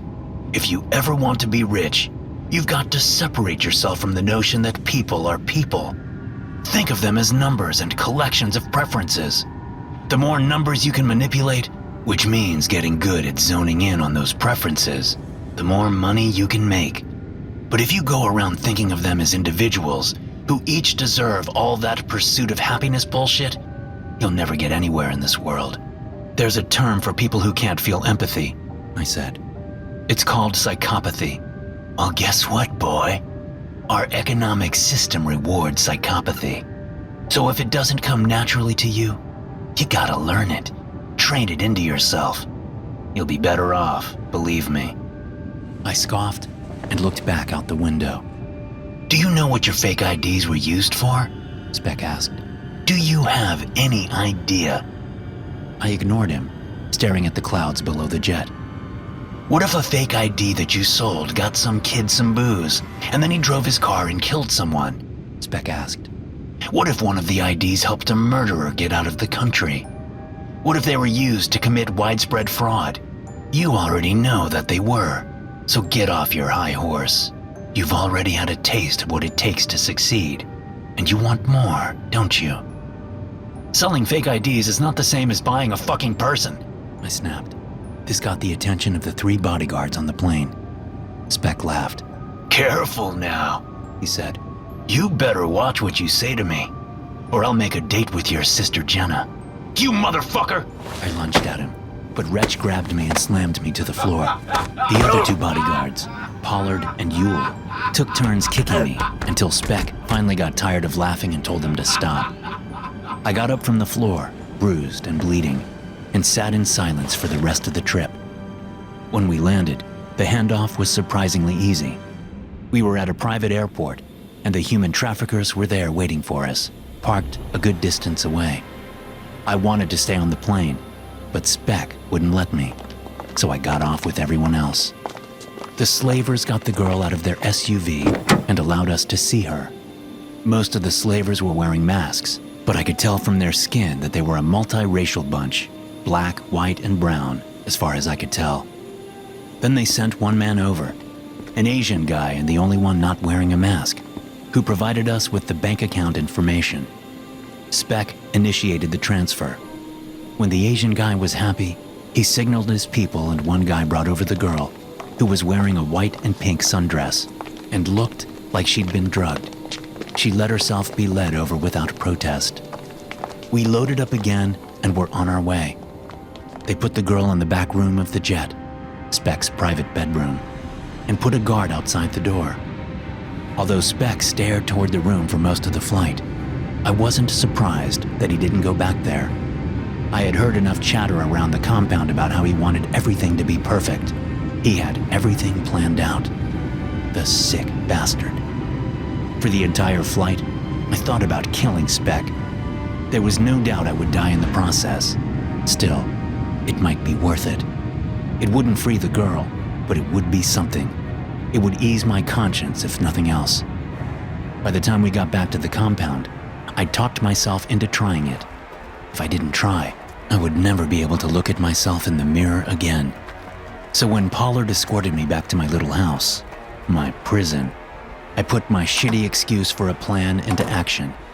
There were no knives in my little house, and no heavy objects I could use as weapons, so I had to get creative.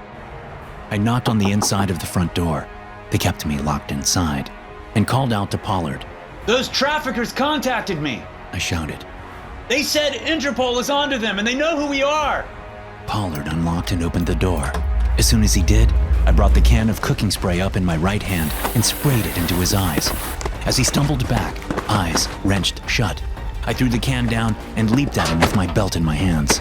I got the belt around his neck and moved to his back, tightening it. I held onto the end of the belt as Pollard, who outweighed me by a good 50 pounds, threw me around. He slammed me into the front of the house and even threw himself on me in the grassy front yard. And although I was pretty sure he'd cracked a rib or two, I held on until he stopped moving. And I held on a little longer to make sure he was dead. Although he was carrying a gun, I knew it would be too noisy. Wretch and Yule weren't the only remaining bodyguards at the compound. There were at least half a dozen others. So I took the folding knife that Pollard always kept in a pocket, and I headed toward the mansion. But as I reached the 4-story crime against architecture, I saw no one guarding the doors. Although it struck me as strange, it didn't slow me down. I slipped inside through an unlocked service entrance and made my way toward Speck's bedroom, which was on the top floor. Still, I saw no bodyguards. I knew that the rest of the normal house staff would be long gone. It would only be the most loyal of sycophants still left in the house. But I saw no one. I heard no one. Maybe he sent them all home, I thought. But that didn't seem likely. Finally, I came to Speck's bedroom. It was slightly ajar, and as I approached it, knife held tightly in my fist, I glanced through the narrow gap and into the bedroom. There I saw Speck and the girl standing near the bed. The girl's back was to me, and Speck was facing her. Since he was taller than her, I could see his face as he looked down. She was still wearing the sundress. I could see from his bare shoulders that Speck was shirtless. But there was something off about his face. He was looking down at the girl with something like surprise on his face. And that was when the blood splattered the ground between their feet. It wasn't a little bit of blood either. It was as if someone had been holding a large glass of blood they'd just upended. I suddenly realized that what I'd thought all along was wrong. This wasn't a sexual thing for Speck. At least, not only a sexual thing. He was murdering the girl. He brought her so he could kill her. Stop! I shouted, shoving the door open and stepping into the room. The girl's head whipped around to look at me, freezing me in my tracks. There was a ragged flap of skin hanging down her face, ripped from the middle of her forehead and down her left eye. But there was no blood and bone underneath. Instead, the rip revealed the dull silver and white of machinery and fiber optic cables. A red light glowed from amid her damaged left eye. What I hadn't noticed from the rest of the room came now into stark relief. The bodyguards were all around the room, but they weren't alive any longer. Wretch was among them, his head twisted around to face his back. They'd been brutally dispatched by this girl, who wasn't a girl at all, and she'd saved Speck for last. The billionaire fell to the floor then, the surprised look still on his face. Although he still had his boxers on, there was a ragged rip missing from the crotch area, revealing only a wound where his genitalia should have been. As the robot turned toward me, she flicked aside what she'd ripped from Speck, sending it splatting into a nearby wall. Her arms and the front of her dress were covered in blood. I just hadn't been able to see any of it when her back was to me. Her eyes fixed on me, and then she started toward me. I ran down the hallway, turning a corner and ducking into a bedroom where I got into a closet. Now here I am. I can hear that robot outside. She has just walked up to the closet door, and she means to kill me for my part in acquiring her. It all makes sense. The group of human traffickers is actually a group fighting against human trafficking. I would think it kind of brilliant if I weren't about to be killed by their murderous robot. Regrets swim in my head. I wish I would have told Speck to shove it. I wish I would have done the full 7 years in prison. Because unless some sort of miracle happens, I'm going to die a very painful death very soon. I slide to the floor, abandoning the knife I took from Pollard. I wrap my arms around my knees as the doorknob turns and the door opens. The robot with the torn face and the blood-covered arm steps in. I shut my eyes and wait for death. When nothing happens after a moment, I open my eyes and look up. The robot is holding a hand out to me. Her mouth opens and a man's voice comes from inside. You better get out of here, kid. The man says, as though through a phone on speaker. He has the slightest Hispanic accent. You're not going to kill me? I ask. We know all about you. The man says. We know Speck forced this on you. He did. I say. I never wanted to do it. Not ever. Go home, kid. The man's voice says. Go see your family. And that's just what I do. I slumped further into the uncomfortable wooden chair in the waiting room. I stared up at the popcorn-paneled ceiling and started making images from the yellow stains. One of them looked like an ominous figure with a dagger in his hand, watching over another stain that resembled someone resting in a bed. I rolled my eyes and turned toward the large fish tank that bisected the waiting room. In the shadowy recesses of one of the rock structures, the tip of an eel's face emerged. It slithered from the hole, and I locked my eyes with its yellow, dead eyes. The eel turned at last and swam to the opposite side of the tank. I wondered if eels slept, or if they were in a perpetual state of awakeness. The clicking sound of high heels on the tile of the corridor attached to the waiting room pierced my ears. Dr. Ritter rounded the corner, paused, and surveyed the room. She found me with her eyes and smiled. Jason, she said quietly. I'm ready for you. I stood up and thrust my hands into the pockets of my hoodie. I followed her into our usual meeting room, and she shut the door behind us. I sat down on the couch that was meant for the patient. and Dr. Ritter sat down on the armchair meant for the psychiatrist. She had her graying hair up in a bun and was wearing a dark pantsuit. How are you today, Jason? She asked with her placating voice. I had no interest in wasting time, so I immediately replied. I still can't sleep. She frowned. I'm sorry to hear that. Have you been taking the magnesium I suggested? Yup. Did you bring your sleep journal with you? I'd like to look over your routine together. I shifted in my seat and rubbed my hand on my temple. Oh, I forgot it. Sorry. No need to be sorry.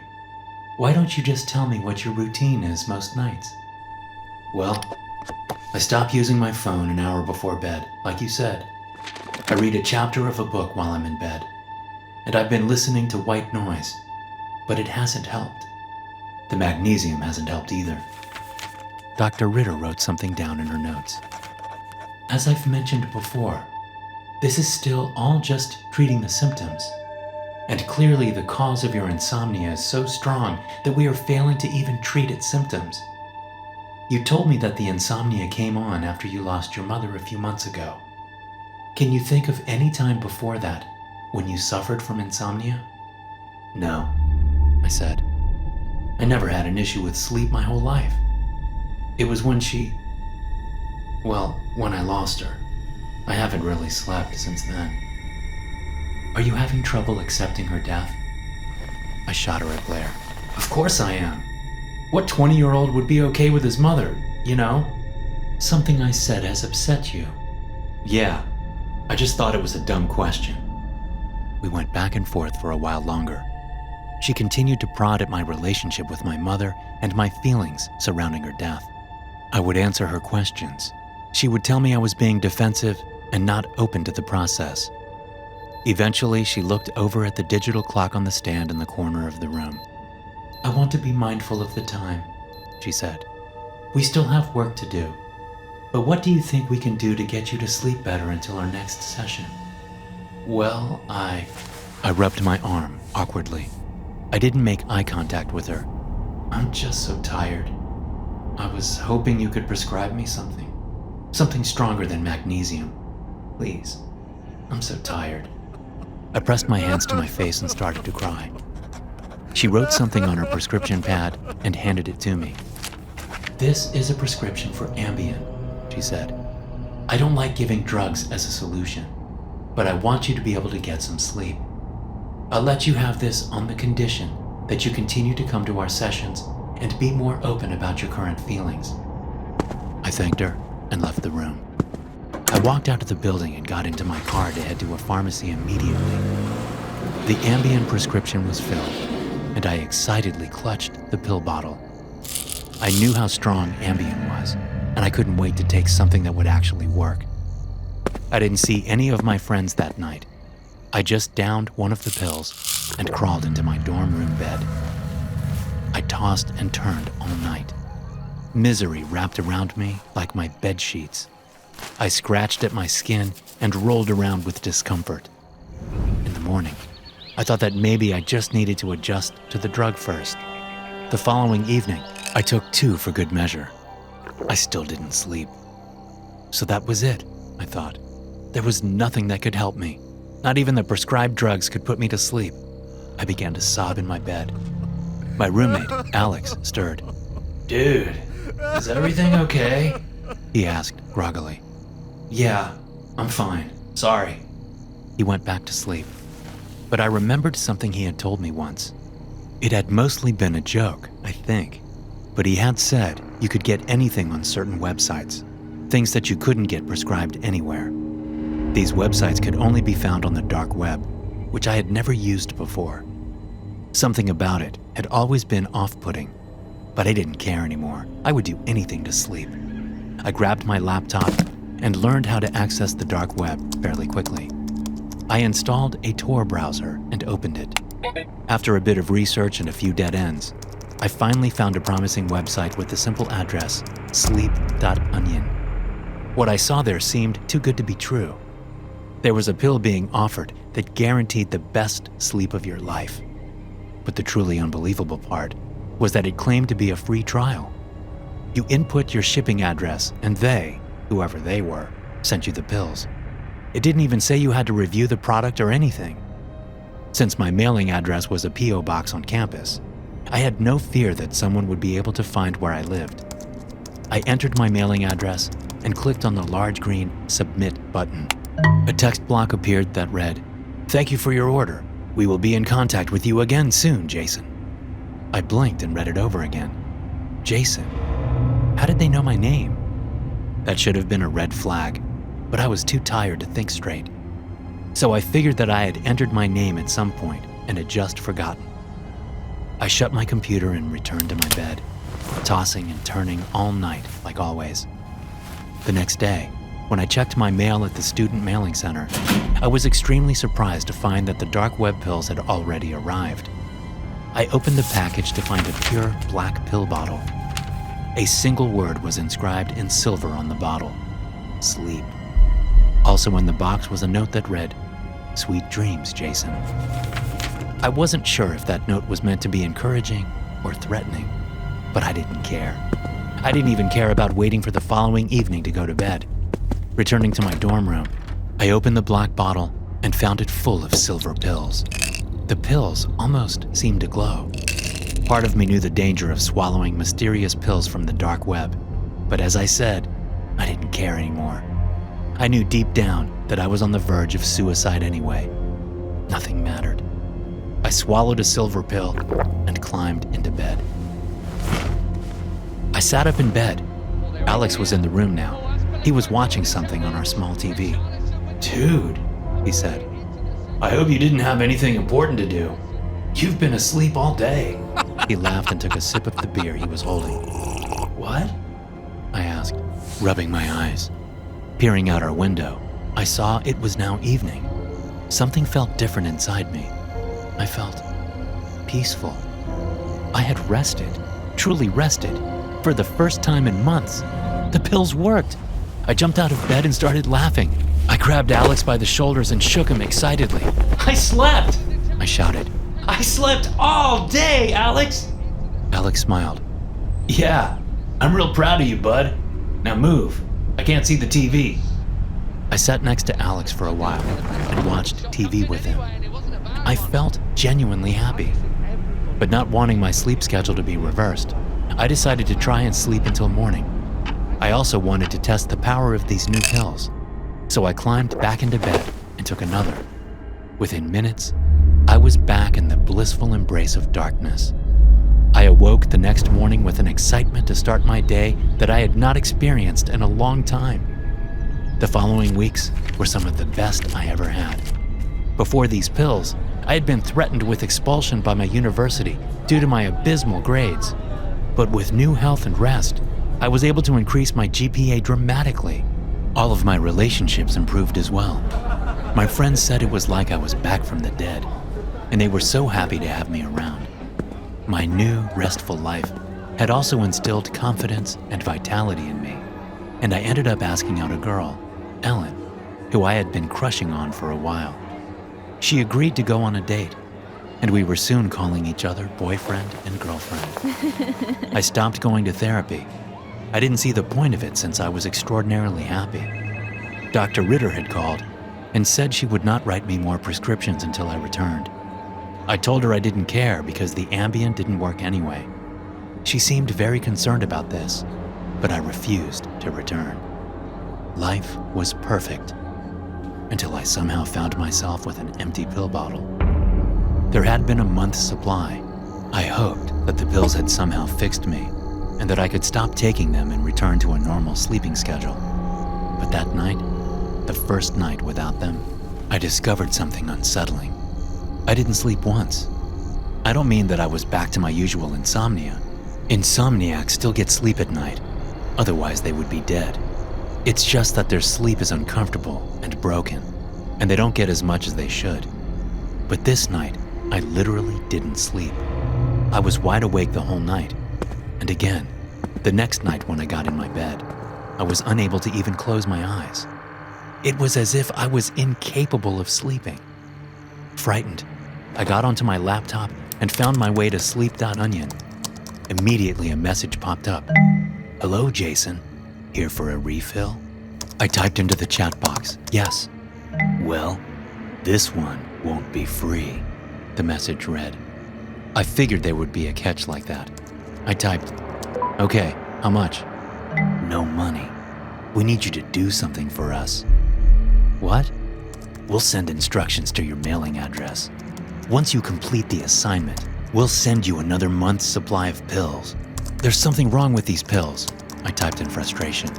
Now that I don't have them, I can't sleep, like at all. There is nothing wrong with the pills, the mysterious seller replied. They are working exactly as intended. It ensures we will have a long and mutually beneficial relationship. I slammed my computer shut.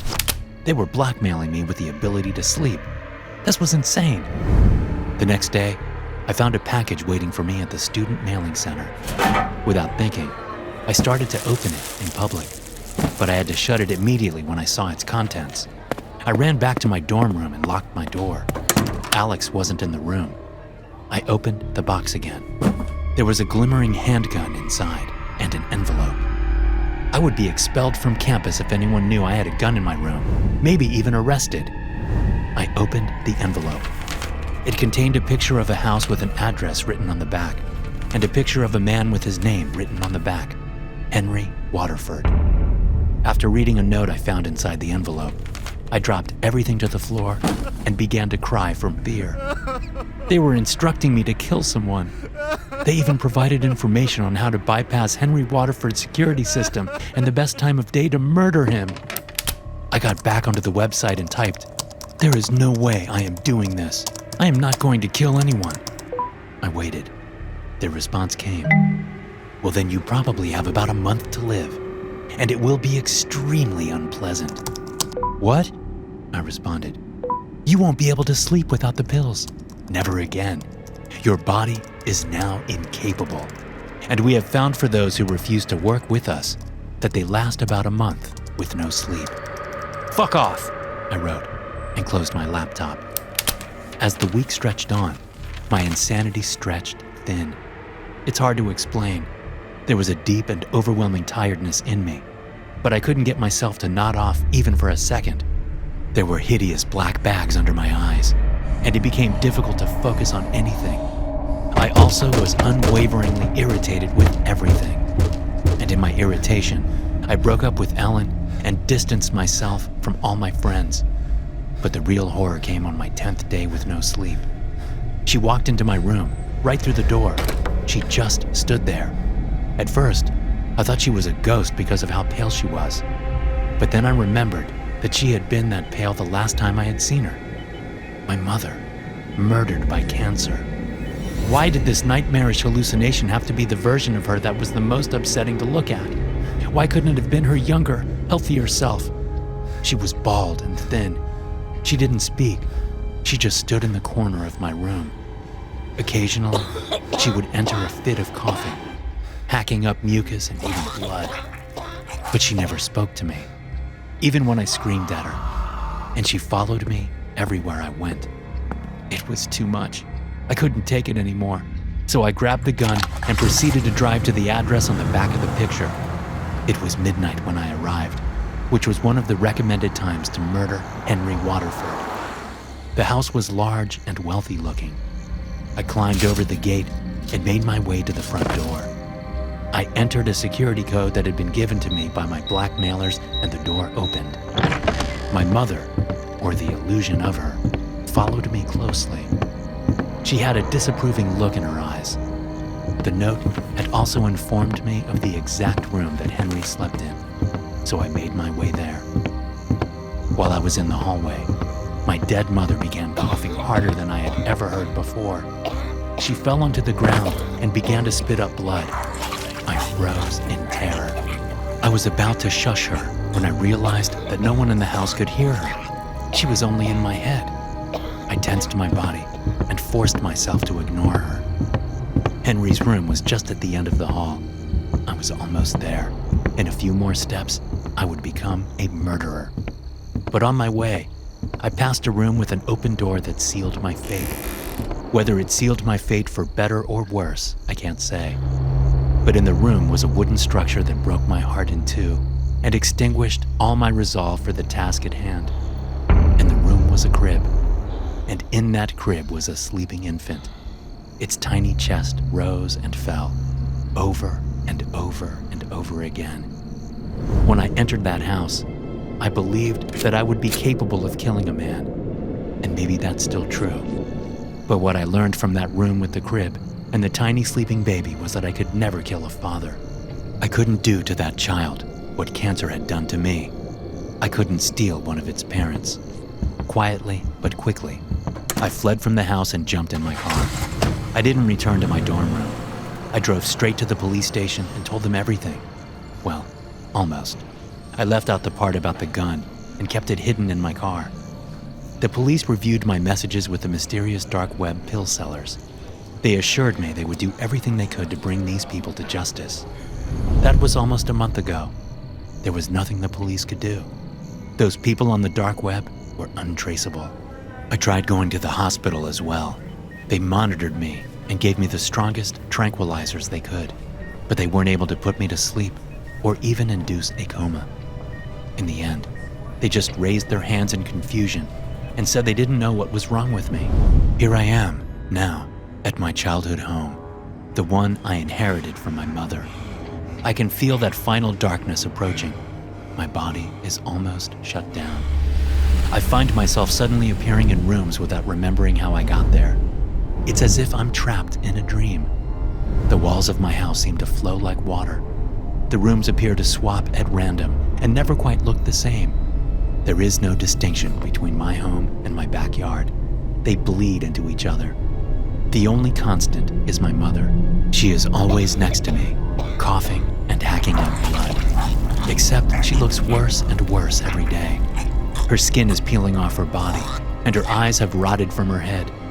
I'm too tired even to be afraid anymore. In these last days, I am always clutching the gun I had been given. My life now is nothing more than a debate as to whether I should let the growing darkness claim me in its own time, or let the darkness have me instantly with the pull of a trigger. Sometimes I just sit in the corner of my old room, with the barrel of the pistol pressed against my forehead, just waiting for that final slumber, waiting for the moment in which I will be able to sleep again, forever. I opened the front door of my apartment to find Ivy standing there with her arms crossed. Her normally brilliant green eyes were cool with anger. Hey, Ivy. I said, surprised. What are you doing here? I liked Ivy, quite a lot actually, but we hadn't been dating for that long. It was a bit weird for her to just show up at my apartment without so much as a text. What's your problem? She asked. Where do I start? I said, chuckling. Too loyal, way too willing to please. My sense of humor is too good. Take your pick. Her expression didn't change, so much for relieving the tension with humor. But, for the life of me, I couldn't think of anything I'd done that would piss her off like this. She glared at me for a moment before making some kind of decision. This is over, she said. If I see you again, I'll be forced to go to the police. She turned to leave. Wait, what? The police? What the hell are you talking about, Ivy? I thought we had something good going here. So did I, she said without turning around. I moved after her, down the hallway in my apartment building. Wait, Ivy! I don't even know what you're talking about. What did I do? She stopped and glared over her shoulder. You're a good liar, she said. It's a bad trait to have. And then she was gone, taking the stairs down from the third floor instead of waiting for the elevator. I watched her go, dumbfounded. I stood there in the hallway for several minutes, thinking about what I could have possibly done to deserve this. I couldn't think of one single lie I'd told her. Shaking my head, I went back to my apartment to find my roommate, Clint, still on the couch. The movie we'd been watching was paused. What was that about? Clint asked, popping a grape into his mouth from the bowl on the coffee table. I wish I knew, I said. That was the girl I've been seeing, the one I told you about. Apparently I did something to piss her off. Clint's eyebrows went up. Like what? That's the thing, I don't know. She even mentioned contacting the police. Is she crazy? I didn't think so, but now I'm not so sure. Damn, dude, Clint said. that's rough. But there are plenty more salmon in the river, as they say. Is that what they say? That's what I say, anyway. We got back to our movie, but the interaction with Ivy remained at the forefront of my brain. I couldn't stop thinking about it for the next 2 days. And then someone knocked on my door again. Only this wasn't a polite knock. It was a cop knock. Sure enough, I answered the door to find 2 uniformed police officers standing there. Cameron Whitaker? The one on the left, a woman, said. Yeah, that's me. The guy on the right handed me an envelope. You've been served with a restraining order on behalf of Miss Ivy Underhill. Wait, there must be some kind of mistake. I said. I haven't done anything to her. We went on a few dates and everything seemed to be going well. Then, all of a sudden, she tells me she never wants to see me again and that I need to stop doing something. I have no idea what. The male cop stepped toward me and leaned down into my face. I've heard it all before, He said, poking me in the chest with an index finger. I know how assholes like you work. The way I hear it, she has threatening messages from you to go along with the pictures of you following her around. So if I hear you so much as look at that woman again, I will make your life a living hell. Do you understand me? I laughed nervously and stepped away from the cop. This is ridiculous. I said. This is crazy. You can appeal the order if you want, The woman cop said. I suggest you get a lawyer if you plan to appeal. They turned and left. I shut the door and sat heavily on the couch, mouth hanging open. This is insane. I said to myself. Insane. Why is she doing this to me? Pulling out my phone, I navigated to the message thread between Ivy and me. There was nothing there that could possibly be construed as threatening, not even close. I set the phone down and then read the restraining order. I was to stay no less than 200 yards away from her at all times, and to sever contact with her. This included social media, snail mail, and any other forms of communication. The sun went down outside, and still, I remained on the couch. By the time Clint got home from work, I'd made a decision. I knew Ivy wasn't crazy. In fact, she was one of the coolest and most down-to-earth people I'd ever met. So this wasn't her way of messing with me. Even if it was, she had no reason to. So there had to be another explanation. She felt threatened. And if she wasn't being threatened by me, then someone else was doing it. And I was determined to figure out who and why. But to do it, I had to risk getting arrested for stalking. Because I was going to have to follow Ivy around. I was going to have to stalk her to see if someone else was stalking her. I had never stalked anyone before. So as I sat in my car in a strip mall parking lot across the street from Ivy's office building, I wasn't sure what to look for. I'd called in sick to work and got here early so I could watch her show up. And just before 8 a.m., I recognized her car in the road as it approached the building. She parked, got out, and glanced around. I slumped down in my seat as she looked my way. Apparently satisfied, she walked into the building. I looked around for several minutes to see if I could spot anyone suspicious. There was nothing. I mean, there were plenty of people around, but none that I noted as suspicious. After a while, I decided to leave and come back around lunchtime.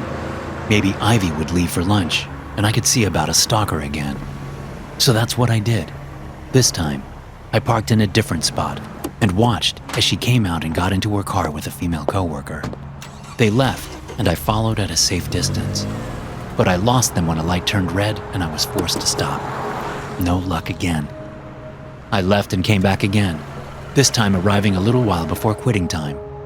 And that was when I saw the guy come walking around the corner. At first, I didn't pay him much mind. I was just glancing around, looking for anything out of the ordinary. And when my eyes landed on him, I thought briefly that he looked like me. I kept looking around for a moment before the realization hit me like a bucket of cold water to the face. That guy looks like me, I thought, watching him again. He really looks like me. He stopped at the intersection and waited for the light to change so he could cross. And although I could only see his face from the side, I was surprised at the resemblance. But it wasn't only his face or his haircut, which was identical to mine, but it was also his clothes.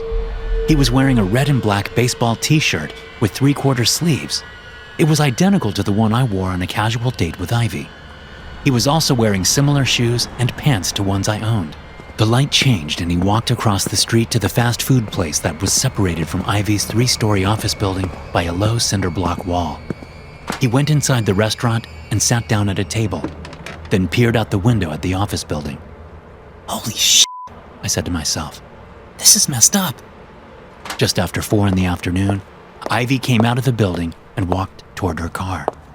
My doppelganger stepped out of the fast food place and walked over to the cinder block wall. He was making sure she could see him, I realized, so she would think it was me. Sure enough, Ivy looked around. When she spotted the guy, her face paled and she jumped in her car. But she had to drive closer to him to get out of the parking lot. And when she did, she snapped pictures with her phone before pulling out into traffic. The guy watched her go. When her car was out of sight, he turned and walked back the way he'd come. Part of me wanted to confront him right then and there. Another part knew that there was more to this than just this guy who was, for some reason, pretending to be me. So I made the split-second decision to follow him, which was easier said than done. I stayed in my car and waited for him to cross the street again, thinking he had a car parked down the road. But he sat down at a bus stop. So I waited for the bus to pick him up. Once it did, I followed the bus, pulling off into parking lots every time it stopped to see if the guy would get off. Sometimes, when there wasn't a convenient place to pull off behind the bus, I had to pass it and find a place. I thought I'd lost him twice, but he finally got off the bus and walked toward an apartment complex. I followed him in and parked, watching as he went into a first-floor apartment. Sitting in my car, I debated what to do for a long time. I wanted to figure out what the hell was going on, but I'd never been great with confrontations. I always used humor to try to diffuse the situation, whatever it was.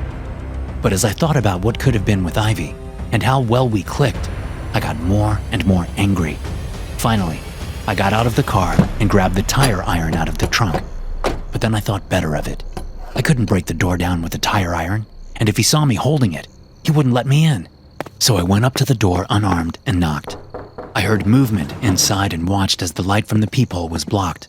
He was looking out at me. Who is it? The guy called from inside. He didn't really sound like me, which made me feel a little better. I want to talk to you. I said. Go away. The guy said. I don't know you. I think you do. And if you don't want to talk to me, I'll have to get the police involved. There was a long silence after that.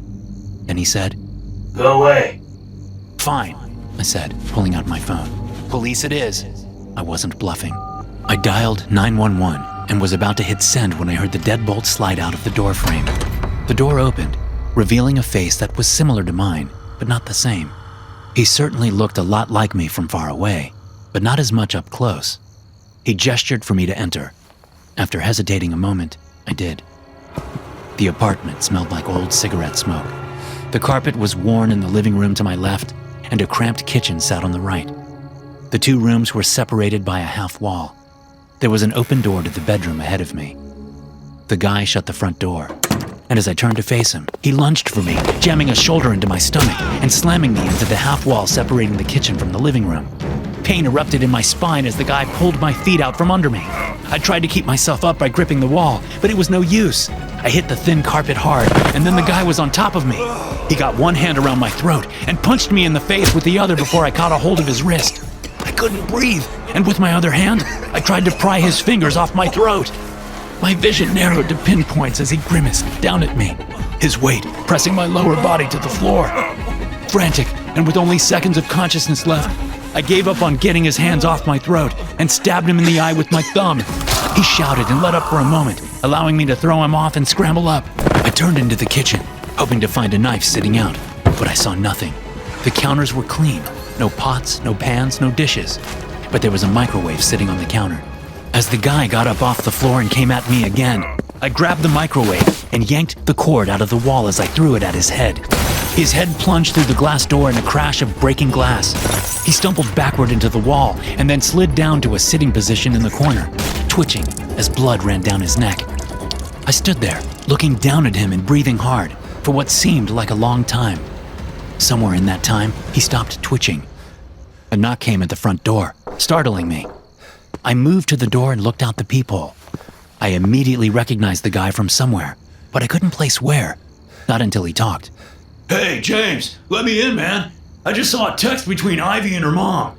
They're going to arrest that asshole Cameron. It worked, man. I opened the door and smiled at the guy.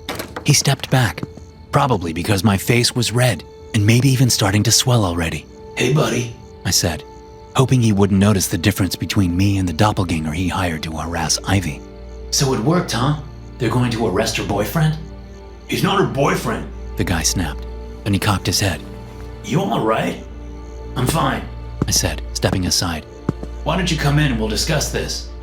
The guy, whom I recognized as Ivy's ex-boyfriend from the pictures I'd seen on her social media, stepped inside.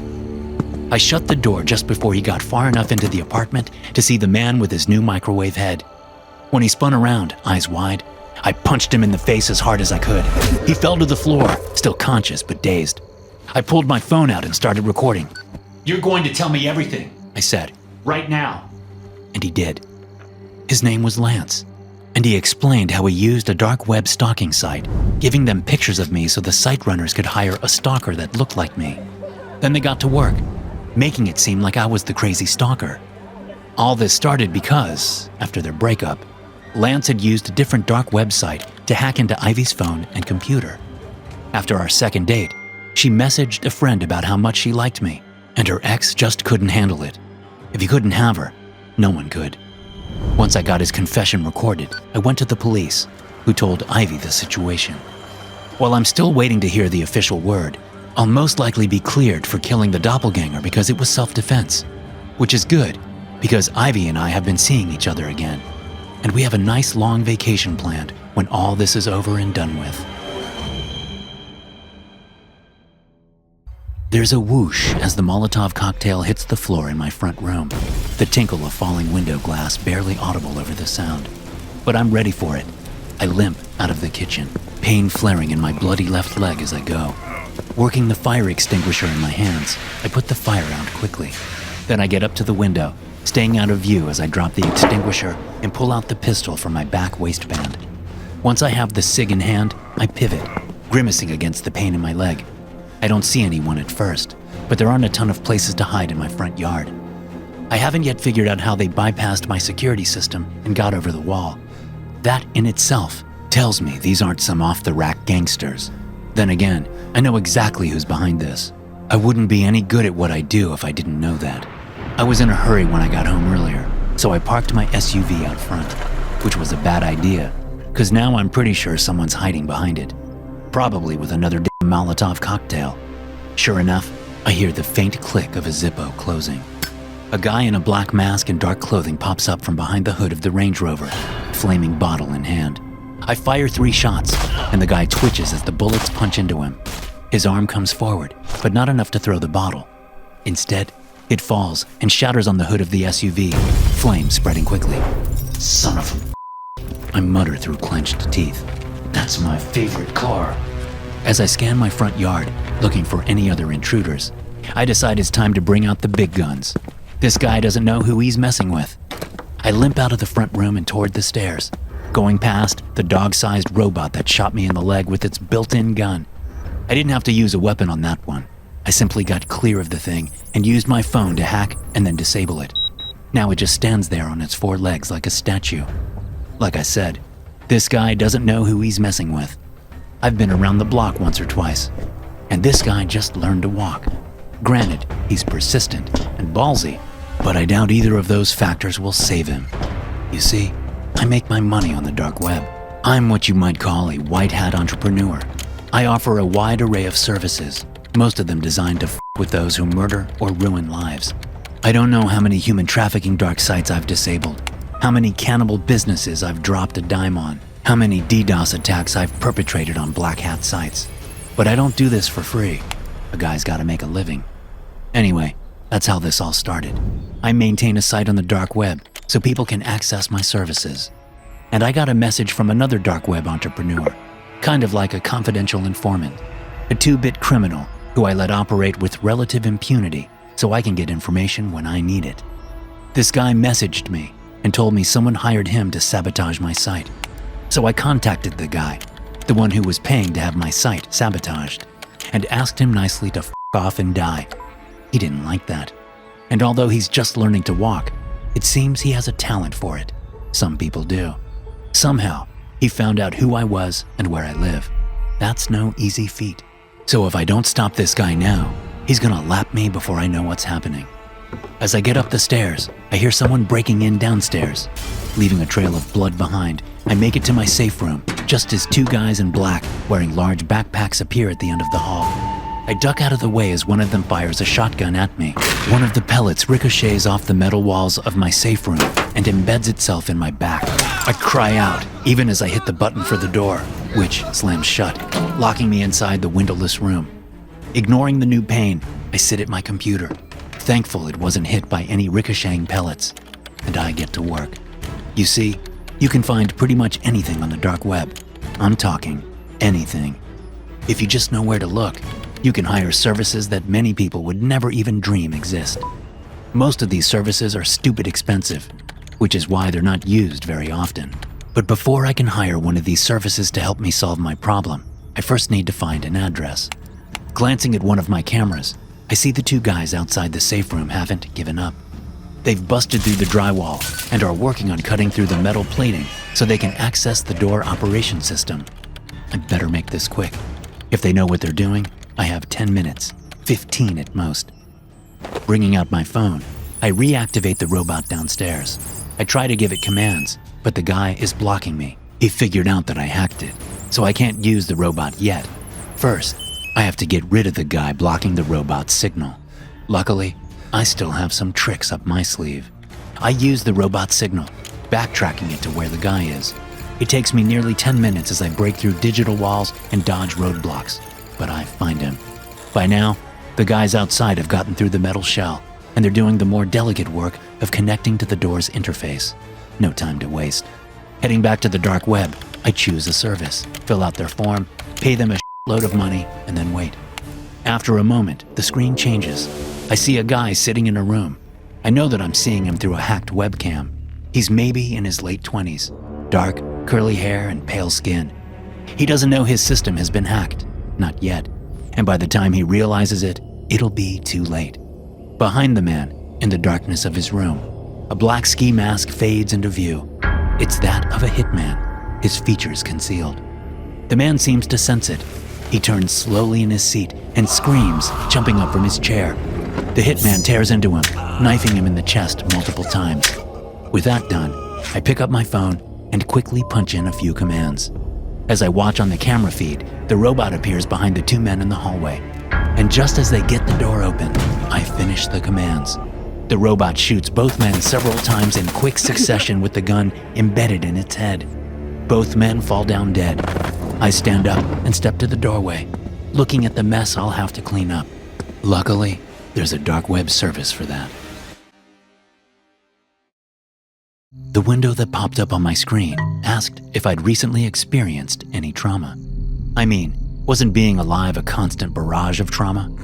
I laughed to myself and clicked the no button. The next window asked if I'd recently lost a close relative. Wow, they're really laying it on thick here, I muttered.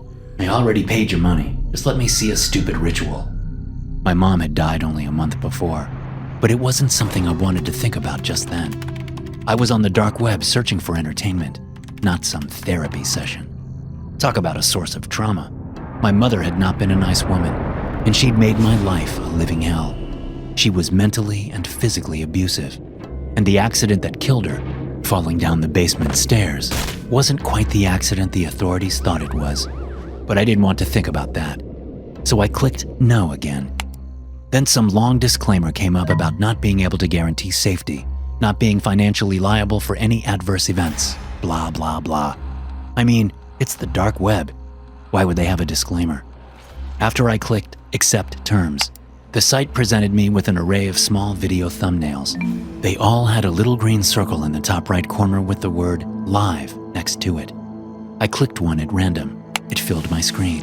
There were 5 people sitting around a table in a dark room. There were a few candles here and there, providing just enough illumination for me to see by. There was what looked like a piece of human skin stretched out and nailed to the table. 4 of the 5 people held strange items in their hands as they chanted and rocked back and forth in their seats. The 5th person, a woman, was cutting elaborate designs into the skin with some kind of small dagger. Around them, in the background, ghostly shapes began to appear and disappear as if phasing in and out of our dimension. Neat trick, I said. Sure, it was some visual effect. Probably pretty easy to do. The video said it was live, but there was no way I could verify that. It was probably bull. But I watched nonetheless as the chanting grew louder and the woman cut designs into the skin faster. Hold her in your mind! The woman said. I knew she wasn't talking to me. She was talking to someone in the room with her. Still, I couldn't help but think of my mother. The night before she died, she'd come into my room while I was trying to sleep. It was something she did when she was drunk. This time, she had a knife, and she pressed the tip to my chest just above my heart. She told me what a worthless piece of shit I was. She told me how she'd wished she never had me, and how she would kill me one day. Sitting at my desk in my room, my mother a month in the ground, I could almost feel her there. Like it was that night again, and I was in bed, the tip of the knife just puncturing my skin. The candles in the room on my computer screen flared up, shooting huge tongues of flame toward the ceiling before they went out, plunging the room into darkness. Then the 5 people started screaming. Sounds of violence came through my speakers. I stared, open-mouthed, until the feed cut off and a connection lost. Please try another feed message came up. After exiting my Tor browser, I quickly shut my computer down. It was a coincidence, I told myself. That's all. Just a coincidence. I made dinner and watched a comedy show on the television in the living room, calming myself down. Then I went to bed. I was still awake when my bedroom door opened. My mother came into the room, head sitting at a wrong angle to her neck. Her skin hung off her face and her eyes pointed in different directions. She had a knife in her hand. I moved to sit up, but she was suddenly there sitting on my bed, knife pressing through my t-shirt and into my skin. I told you I'd kill you one day, she said, plunging the knife slowly between my ribs as I struggled to do something, anything. But when I reached up to clutch her arm, to shove her off me, my hands passed through her like she was nothing.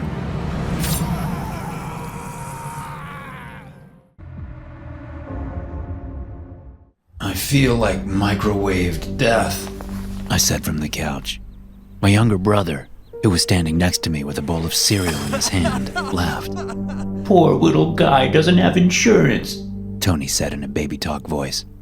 Maybe you should get a real job like me. Then you wouldn't have to worry about going to the doctor. Maybe I should move to a country that has universal health care. Like any other developed country in the world, I groaned. Leave you to pay this place's expensive-ass rent all by yourself. God socialist, Tony said, hitting my feet so I would move my legs to let him sit down. I had some movie on the television I hadn't really been paying attention to. I had picked it at random when I came out to the couch from my bedroom in the hopes that I could actually get some sleep on the couch. It hadn't worked. Tony ate his breakfast while watching the movie. I shut my burning eyes and tried to sleep. Pretty soon, I heard Tony slurping his milk. Why don't you see one of those telemedicine things? He asked. I hear it's pretty cheap. Maybe they can prescribe you something. I opened my eyes, reminded of something I'd seen on my latest dark web adventure. I worked from home as a copywriter, but my clients had been dropping me since the latest version of ChatGPT had come out. Now, I had too much time on my hands, and I used much of it to surf the dark web, seeing all the weird that was on there. It was better than facing up to the fact that I was going to have to get a real job, like the soul-sucking one my brother had at a big financial advisor firm. But Tony's remark about telemedicine brought to mind a site I stumbled across a month earlier. I remembered it looking pretty legit, and reminded myself to check it out if I didn't start to feel better. A couple of hours after Tony left for work, I decided I had enough. I grabbed my laptop and started my research. First off, I went to a couple of telehealth sites on the regular web, seeing the prices and what they offered. Although most of them were under $100, I still wanted to see what the one on the dark web offered. I was broke as a joke, so anything that could help me save a few bucks would be worth it in my book. I opened up my Tor browser and got to looking. At first, I couldn't remember the name of the site, but after doing a little digging, I found it. It was called Whole Body Wellness. The homepage looked very similar to the other telehealth website I just visited on the regular web, but the main difference was the pricing. At Whole Body Wellness, the first visit was only $10. I thought that was strange, so I looked for the fine print, and then I saw it. Apparently, the person I would talk to wasn't actually a doctor, at least not in America. The text said that the doctors had all been trained in India and were extending their services to the rest of the world. But since there are strict standards in the US, they couldn't do so on the regular web. They had to do it on the dark web. It made sense to me, and I figured that humans are humans everywhere. If a doctor from India could help someone in that country, they could help me too. I didn't think I was dealing with some sort of rare disease. I was just hoping to get some drugs that would help me feel better while I recovered. But I didn't know how the prescription thing would work. Luckily, I found a section that said the site was partnered with a dark web medicine site that could get common drugs shipped in less than 24 hours. By this point, I was starting to get skeptical. It seemed like too much risk, and I would technically be breaking the law. It definitely wasn't legal to order prescription drugs off the dark web. So just as I was resigning myself to spending more money than I wanted on a legit telehealth site, a chat box popped up on Whole Body Wellness. "Hello, are you feeling sick?" the text bubble read. I stared at it for a moment, considering what to do. Then another message came through. "We will help you right now for half price. Only $5. Money back guarantee." Laughing, I decided that if nothing else, this would be an entertaining venture. It would help take my mind off how bad I felt. Besides, I knew I had some money sitting in a Bitcoin wallet, like $15 last I checked. "Okay," I wrote. "Great, tell me your symptoms." I wrote a message detailing how I felt. Hot and cold flashes, upset stomach, sore muscles, sniffles, sore throat. There was no response for a minute, but then a message popped up. "Doctor will see you now," it said. The page changed, and a window came up, filling my entire computer screen. In the top right corner, my face came up. I realized it was a video call, and they'd somehow gained access to my camera without my permission. I reached out and put a thumb over the camera so the guy couldn't see my face. "What is this?" I said, moving my finger around on the navigation pad so I could exit the call. But it didn't work. I couldn't exit. The man that filled the screen smiled at me. He was white, which I thought strange because the company was apparently from India. He wore a white lab coat like a doctor would, and he was well-groomed and friendly looking. He almost looked like he was straight from central casting for a handsome doctor in a third-rate Netflix drama. It's okay, Sal, the guy said. You don't have to use the camera. I'll get rid of it. The little window in the corner that showed my camera feed disappeared. Before I could think about how he learned my name, he started talking again. I'll help you get over this sickness, he said as I took my thumb away from the camera. Something strange was happening to the screen. Parts of it were flickering in and out, like there was static interference in the feed or something. All you have to do is listen to me very carefully. I stared into the screen, looking at the guy's eyes. His voice seemed to be growing louder. There was something else there, underneath. Almost like a barely audible thrum of distant machinery. Like the hum of engines on a giant cruise ship. Do you want to be healthy again? He asked. Yeah, I said, feeling better already. Okay, good. I can help you with that. Listen carefully. Here's what you do. I woke up on the couch when Tony got home. Jesus, you haven't even moved? He asked, looking haggard from his day at work. You better have rent next month. He locked the apartment door and moved off. I am feeling better, I called after him. Thanks for asking, Tony. It was meant to be a barb, but it was also true. I was feeling better. Great, actually. Yeah, sure, he yelled from his room. You still look like I ignored this and stood up from the couch. My laptop was on the coffee table, still open but asleep. I woke it up and found that my Tor browser was closed. Had I ever opened it? I thought I had, but it all seemed like a dream now. It didn't matter. I was feeling much better. I had more energy than I knew what to do with, and for the first time in a long time, when I thought about my job prospects, I didn't fall into a deep depression. Instead, I showered, brushed my teeth, and then fixed myself something to eat. It was going on 8 o'clock by the time I sat down in my room and started the novel I'd been thinking of writing for years.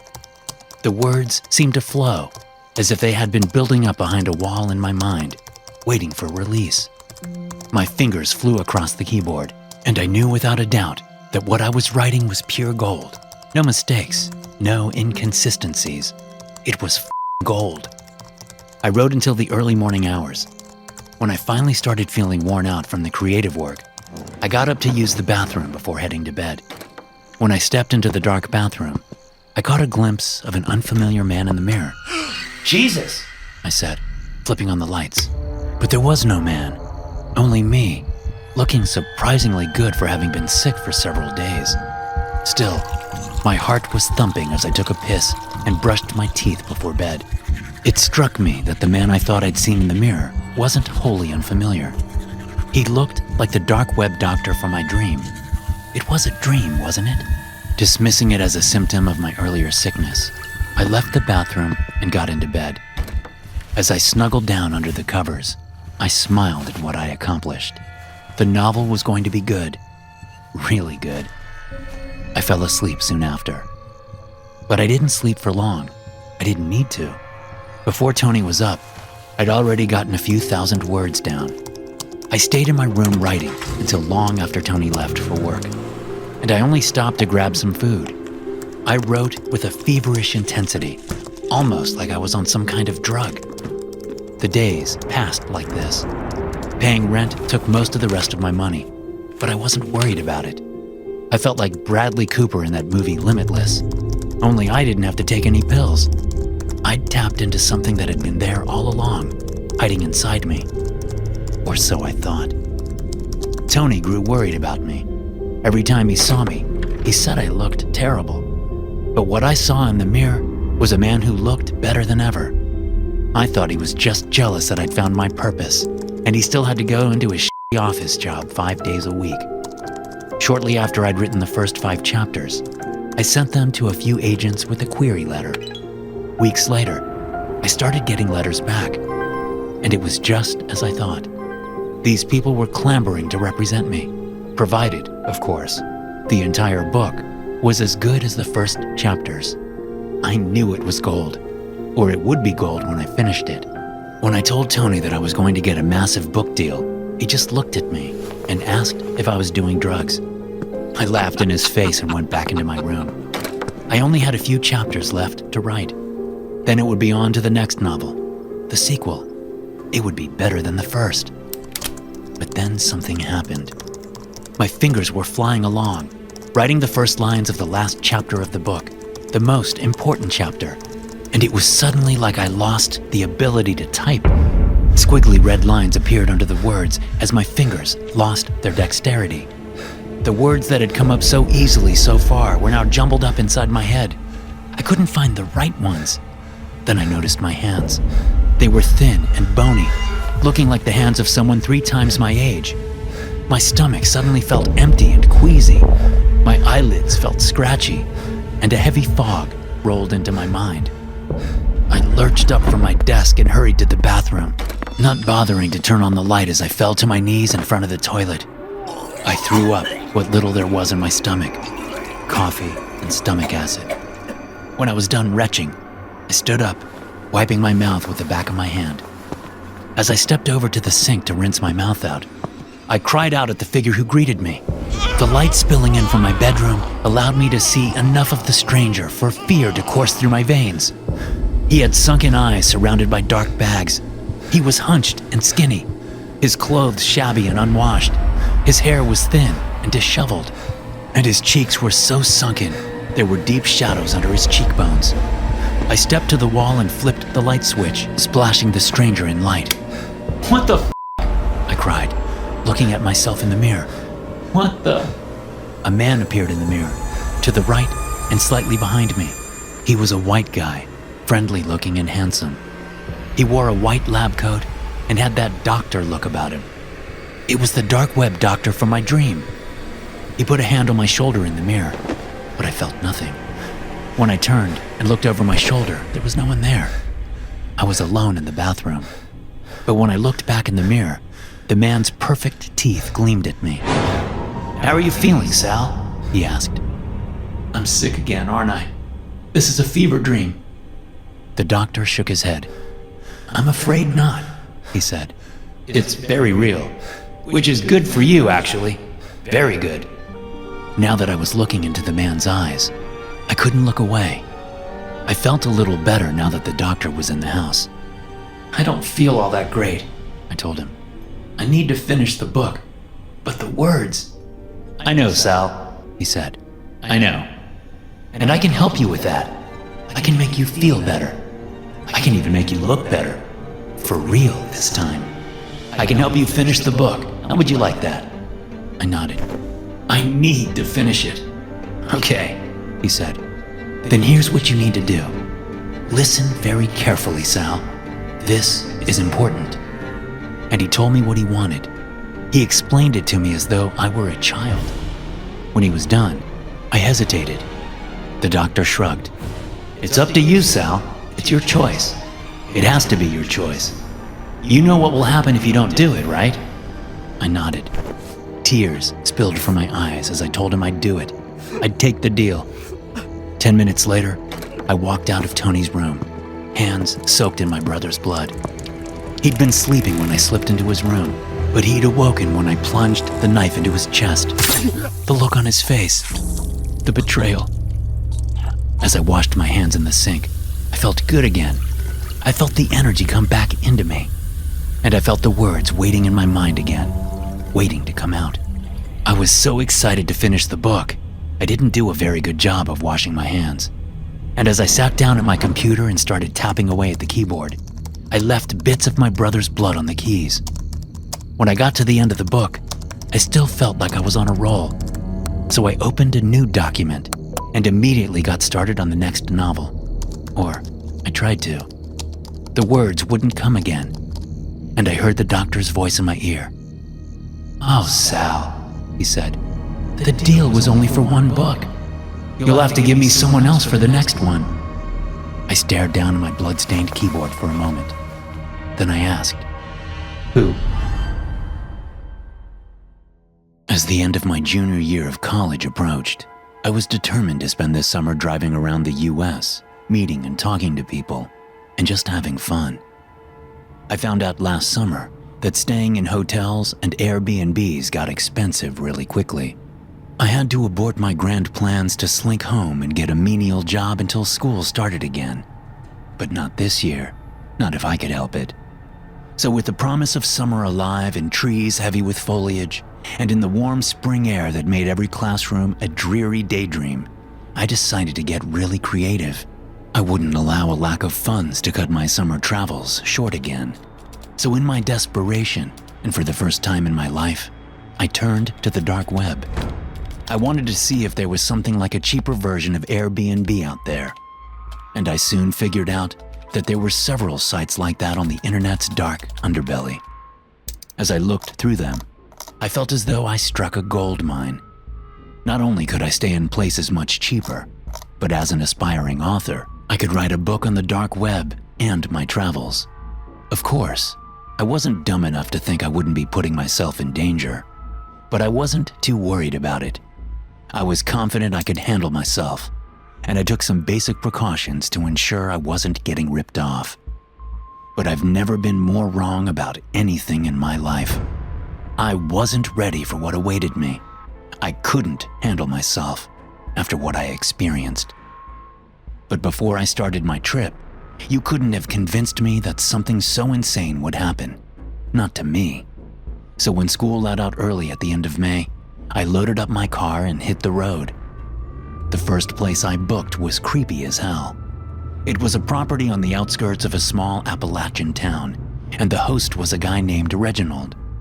He had several small trailers he was renting out, and I managed to talk him into only taking a partial deposit for my stay there.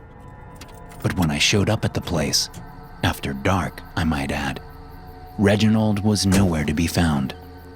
I saw the trailers, which were set up in the woods around an old ramshackle ranch house. But when I went up to the house and knocked on the door, there was no answer. The only thing was, I got this weird feeling that the house wasn't really empty. I had a feeling that there was someone in there, and they were waiting to spring out like a cornered animal if I kept snooping around. The entire property was deathly quiet. Chalking up my deposit, which was only $100, to the dark web learning curve, I got back in my car and rushed out of there in a hurry. I slept in my car, cramped and uncomfortable, and afraid my little dark web experiment wasn't going to work. But the next day, I arrived at the second place I booked. This place was going to be a longer stay, 5 days, and it was more of a barter situation than anything else.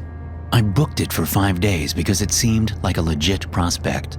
Plus, I didn't have to give any money up front, which was a definite plus. As I pulled up to the property, I spotted a gray-haired couple out in the field to the right of a charming white farmhouse. They stopped their work, planting something in the tilled rows of soil, and waved at me. I parked and got out of my car to meet them. The man's name was Gary, and the woman's was Lisa. They seemed wary, but polite. Gary wore a pistol on his hip, and I had no doubt that he knew how to use it. But when it was clear that I wasn't there to do them any harm and genuinely wanted to work for my stay, they warmed up to me. Gary told me that there was no cell service and no internet out here, but I already knew that. It was on his posting. It was a little strange because they weren't that far outside a medium-sized West Virginia town, but it wasn't a big deal. I planned for it, giving my parents the same written directions Gary had sent me just after we struck our agreement over the dark web. After feeding me lunch and showing me the 4-room cabin where I'd be staying near the back of the property, they put me to work. It was only later that night, when they were feeding me dinner, that I asked what had been on my mind all day. So how come you're on the dark web? I asked, after swallowing a delicious mouthful of candied yams. Why go there when you could just as easily post on the regular internet? Lisa, whose blue eyes were lively in her wrinkled face, looked at her husband. Gary leaned back in his seat, a pained look on his face. Well, Carter, Gary said, we tried that before. Many of them were of no use to us because we don't need money. As you know by now, we need someone strong and capable like you to help us out around here in exchange for lodging. So that cut most of the well-known options out right from the get-go. But there were some options. Websites where you could post, looking for farm workers, or what they used to call hobos back in my day. But we had a bit of trouble on those sites once. We had a man book through one of them, but when he got here, he tried to rob us, and I had to shoot him. Gary's eyes didn't waver from mine as he spoke, although there was no hint of pride in his voice. If anything, there was remorse. After that, He said, we were blacklisted, unable to use any of the sites anymore. So, as a man who likes to stay apprised of the times, I looked into the dark web. "But you didn't get in trouble for shooting the man?" I asked. "I mean, it was self-defense, right?" In the eyes of the law, that's right, Gary said. But in the eyes of the companies who run those websites, we were guilty. I think it was the pressure from the young fella's family. They tried their best to ruin us, and they were the ones to convince the websites to keep us off. You see, keeping this place running is a point of pride for Lisa and me. "Well, I'm glad to be here," I said. "You have a beautiful place, and I'm happy to work for my stay." Thank you, Carter, Lisa said. We surely do appreciate that. And we appreciate the work you've already done here today. We chatted for another hour or so before I sensed that they wanted their house to themselves again.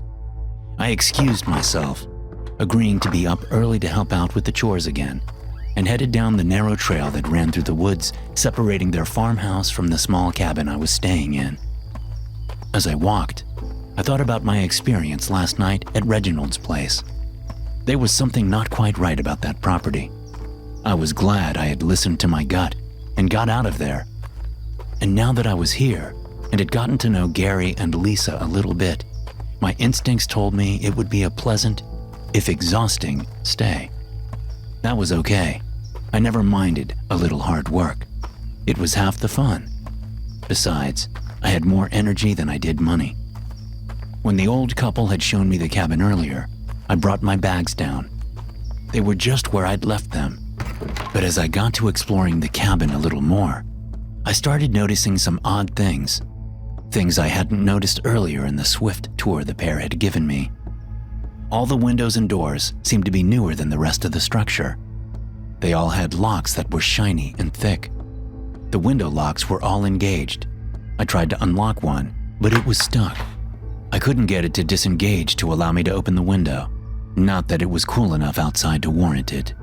Shrugging it off, I turned on the air conditioner and started unpacking. The structure was a simple square with a bedroom, a bathroom, a kitchen, and a semi-separated sitting area adjacent the kitchen. It was quaint and homey, although it seemed more solidly made from the inside than it did from the outside. I figured they had done some interior renovations, but hadn't yet touched the exterior. Tired from the previous night's poor sleep and the day's work planting corn with the old couple, I brushed my teeth, washed my face, and got into bed. I fell asleep shortly thereafter. But I woke up again as a weight settled on the bed beside me, and I felt the unmistakable heaviness of an arm falling gently across my chest, like a lover shifting position. At first, the impossibility of this confused me, making me think of my ex-girlfriend, Cherie. In my drowsy state, I imagined it was Cherie who was in the bed beside me. But this fantasy was short-lived, as reality pushed its way into my head, alarm bells going off slowly at first, and then with more and more urgency as I blinked in the darkness. Turning my head toward the newly arrived weight on the bed, I brought into view Gary's face. He was lying on his side, his head on my pillow, a sharp, childlike grin on his weathered face as he looked at me. It was his arm that was across my chest. And I realized with mounting horror, he was bare-chested. He had no shirt on. He threw a leg across my thighs, prompting me to look down, seeing that he wore nothing but a pair of yellowed underwear that had once been white. Thinking this some kind of Alzheimer's-fueled mistake, I started to move politely away from him while thinking of something to say to break him from his trance. Then I heard, from the opposite side of the room, Lisa's voice. Bite him, she said in a husky whisper. She flipped on the lights. I whipped my head over to her, seeing that she, too, was only dressed in underwear. She had a tan-colored bra and matching panties, her saggy skin bright under the light from above the bed. She held a phone in one hand, looking at her husband and me hungrily. I knew without seeing the screen that she was recording this sick invasion. In the brief moment before pain became my only concern, I had several rushing thoughts. How did I not sense this? I asked myself. How did I not know? How had my instincts failed me? Gary shifted beside me, his arm clamping across my chest as his warm and mildewy breath invaded my nostrils just before he bit into my nose with unrestrained violence. Blood erupted from my nose. I screamed and bucked, but Gary held me down with his arm and leg, sinewy muscle surprisingly strong for someone his age. Breathing heavily and giggling, Lisa danced at the side of the bed, recording the insanity. I continued to fight, using my height to my advantage as I jerked and writhed to get the old man off me. He was pressed against me, holding my arms down to my sides, but I still fought. Finally, with the terrible pain that threatened to sap all my energy, Gary pulled his head away, spitting the tip of my nose out of his mouth before shouting at his wife. Get the drugs, He said. I can't hold him much longer. But he said it in a cheery, unafraid voice. These two knew what they were doing. They'd done this before. Giggling, Lisa scampered over to the dresser and grabbed a syringe, flipping off the orange cap with her thumb. As she came over toward me, I redoubled my efforts. I knew that if they stuck me with that syringe, it was all over. I would be dead. Or something far worse. Gary shifted position to hold me down, but in doing so, he momentarily let up on my right arm. I immediately whipped the arm out from under the covers and punched the approaching Lisa in the stomach. She doubled over and dropped the syringe, which fell needle first directly into my right thigh, piercing blanket, sheet, and skin alike. But it wasn't over. The plunger hadn't moved. The drugs were still in the syringe and not in my body. Gary made a move for the syringe to push the plunger down, but for all his strength, I was quicker. I yanked the medical implement out of my thigh and jammed it into Gary's left eye, pressing the plunger down as he screamed and then yanked his head away. But it was too late. The drugs were already in him, and his eye was ruined. I rolled out of the bed, landing hard on my knees. Lisa was right there, and she screamed, dropping the phone to pummel me with her fists. I reached out and grabbed her legs around the backs of the knees. Plowing my shoulder into her midsection, I lifted her up and then slammed her to the floor. Her head struck the well-constructed hardwood floor with a resounding crack. Her eyes swiveled in different directions with the impact, and they stayed that way as she lay there, no longer giggling or dancing or telling her husband to bite me. I grabbed the phone she'd been holding and ran out of the bedroom. I grabbed my keys, wallet, and phone and nothing else. I was still dressed only in my boxer shorts, and I soon realized that my car was nowhere to be found. They moved it. So I did the only thing I could. I ran. I ran until I found that my phone had service, at which point I called the police and waited off in the trees by the side of the road until they showed up. My feet were bleeding, and I was a shaking mess, but I told the sheriff's deputy what had happened. His response surprised me. I knew it, He said. I knew it. We've suspected those creepy old farts for a long time, son. A long damn time. You're lucky to be alive. You're one lucky kid. In the end, Gary was charged with 16 counts of murder, the number based on the skeletons they eventually found buried on his property. He was also charged with a laundry list of other violations, mostly having to do with what he and his wife did to me. Lisa wasn't charged with anything. I'd broken her skull when I slammed her into the floor, and she died before the paramedics ever showed up at the cabin. All through the trial, Gary sat there with his eye patch, staring blankly ahead while his public defender tried his best to limit the damage. The prosecutor determined, with plenty of video footage recovered from the scene, that they preferred young men. They would torment them, drug them, and then play with them for a few weeks before eventually growing tired and killing them. I came within inches of that living hell, and it was all because I was cocky and wanted to save some money while I traveled. It was dumb, but I learned my lesson. I haven't been on the dark web since, and I suggest you stay away from it too. You never really know what people are up to or what their intentions are. You never really know. Thanks for watching. Be sure to subscribe and smash that like button to get notified every time I upload a new video.